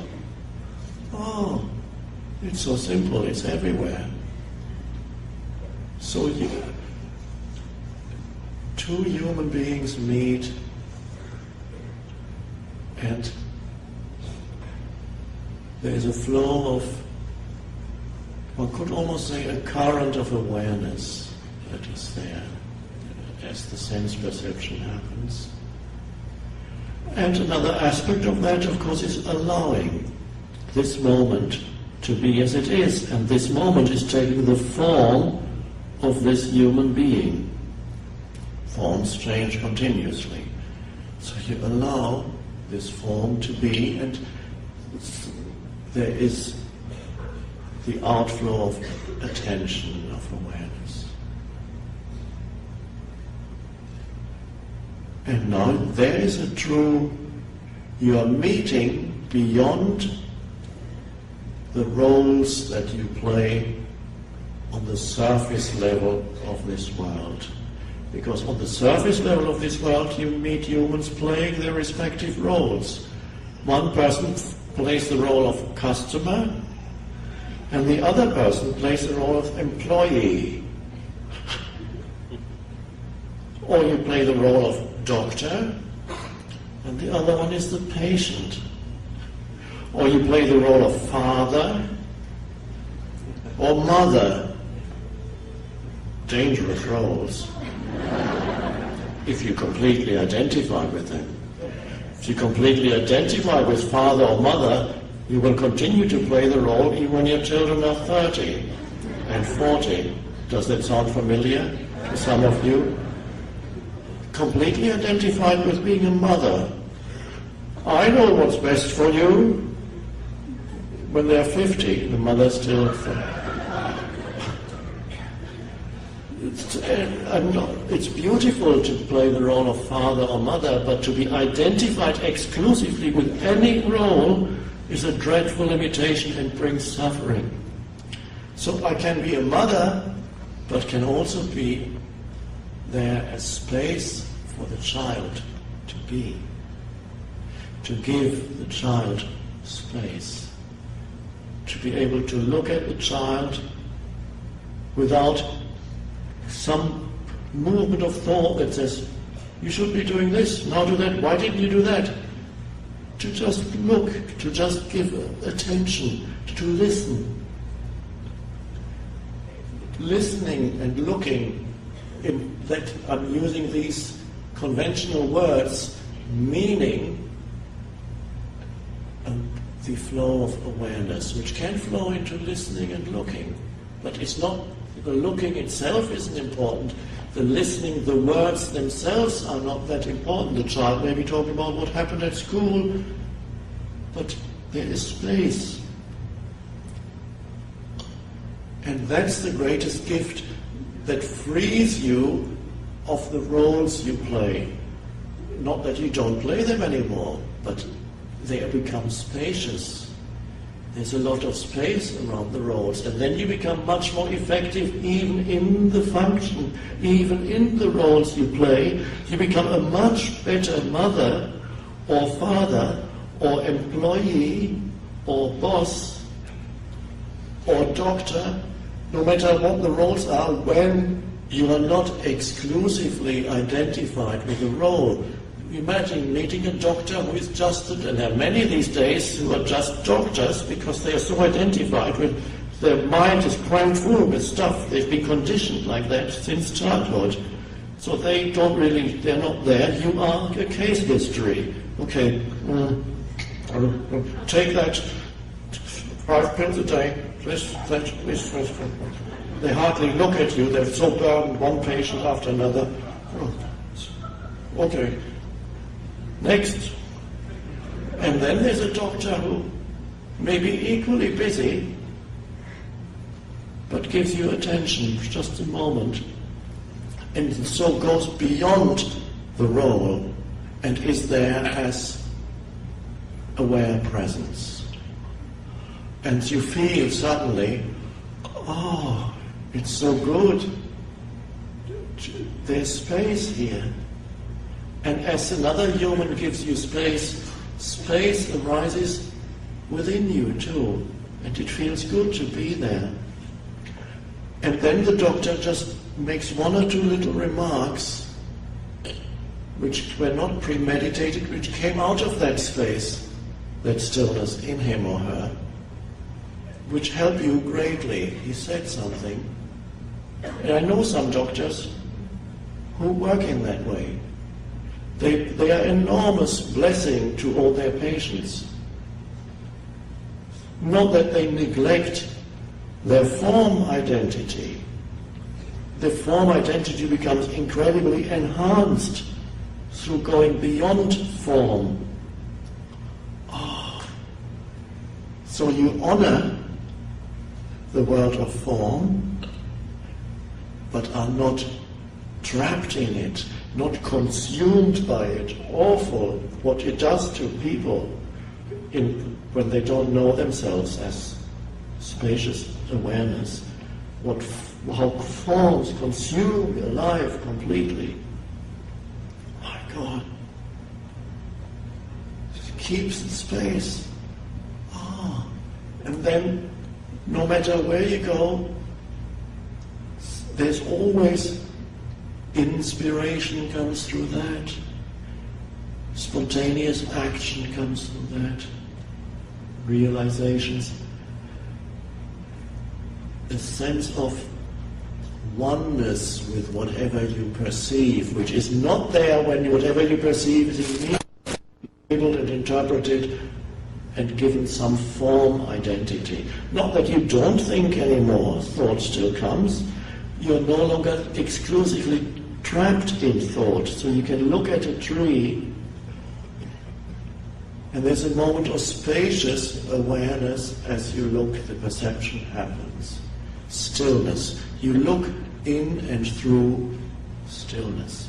And then perhaps your child asks, Dad, Mum, what's this? What's that? That is the age when children start, the human mind demands labels. And you must satisfy it. That's the evolutionary stage of the child. The human mind wants the labels. Dad, what's that? And the dad would normally, or the mum would normally say, it's an oak tree, or it's a tree. And already the dad or the mum didn't realize that a prison is already forming for the child. Because the next time the child looks at a tree, the looking will almost not be, because immediately it will recognize it, classifies it as, oh, a tree, a tree. But if the father or mother could say, when the child says, what's that? Says, look, touch, see that? It moves in the wind. And encourages the child to give more attention before the label is given. And then you could say, we call it a tree. And then after you say it, encourage again to look. Look there, the movement of the leaves. These are leaves, but now look. Listen to the noise the leaves make, and then listen. Don't get lost, in other words, don't get lost in abstraction. Don't get lost in a totally conceptualized reality. It's a nightmare.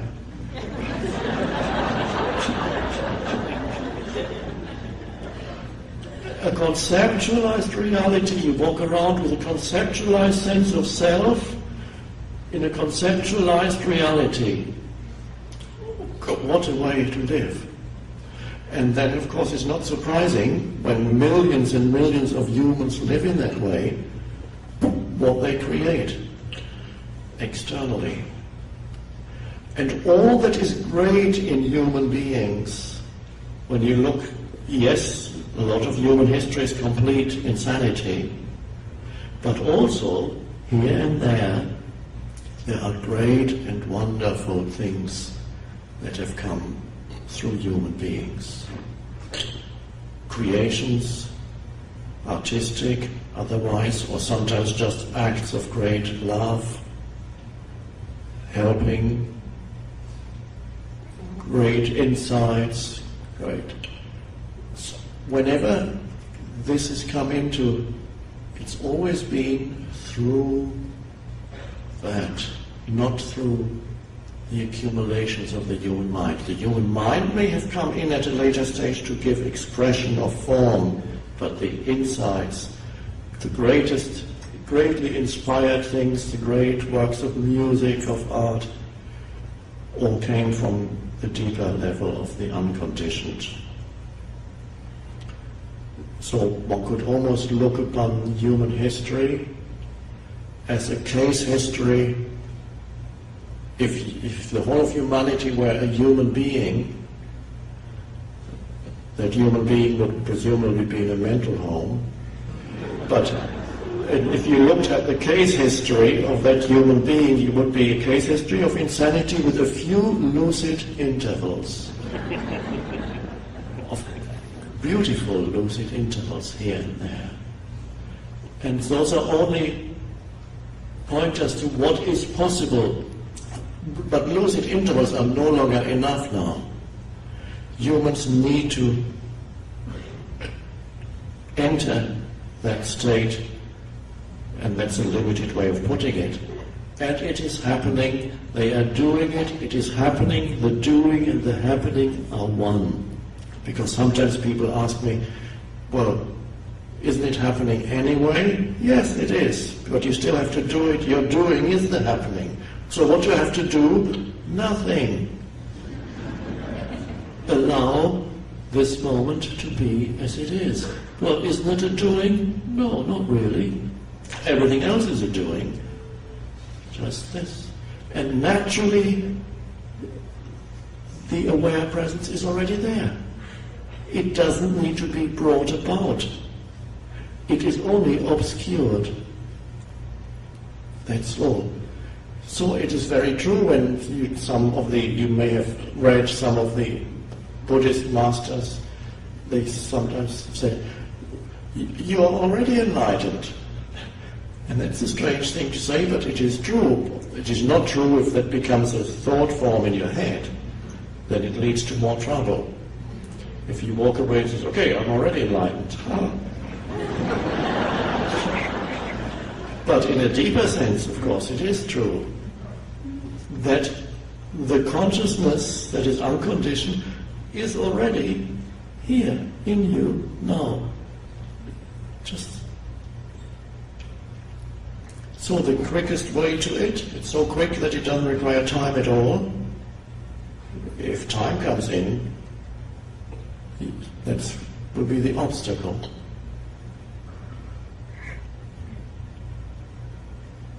The surrendered state of consciousness that says yes to what is.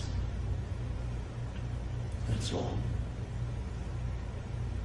And then there's space.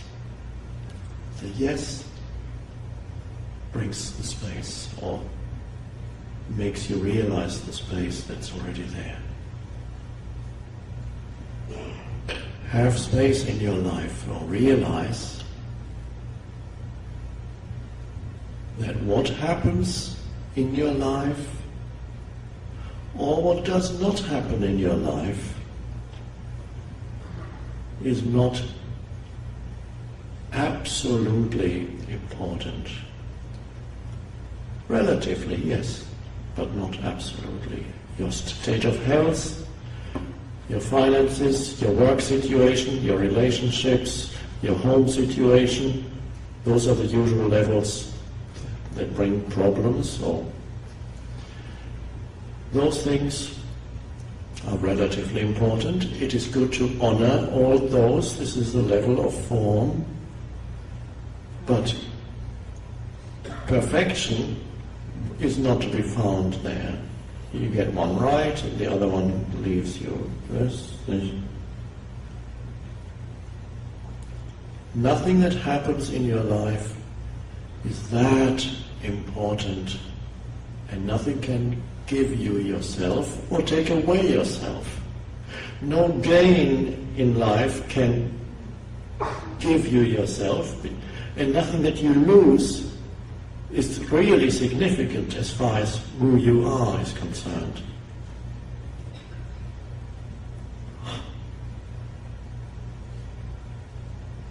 So there comes a freedom with that, a space between you and what happens also.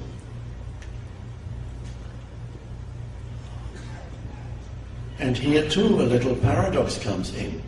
What happens tends to be more benign, more benevolent when there is space in your life.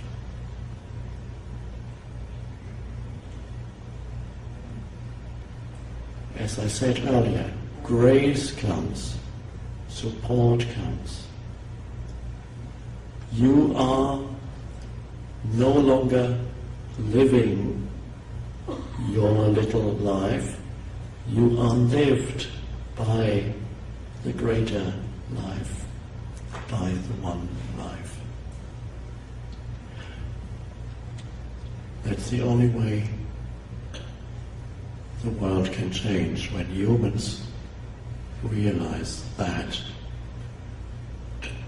And the most important change is in you now, not the next moment.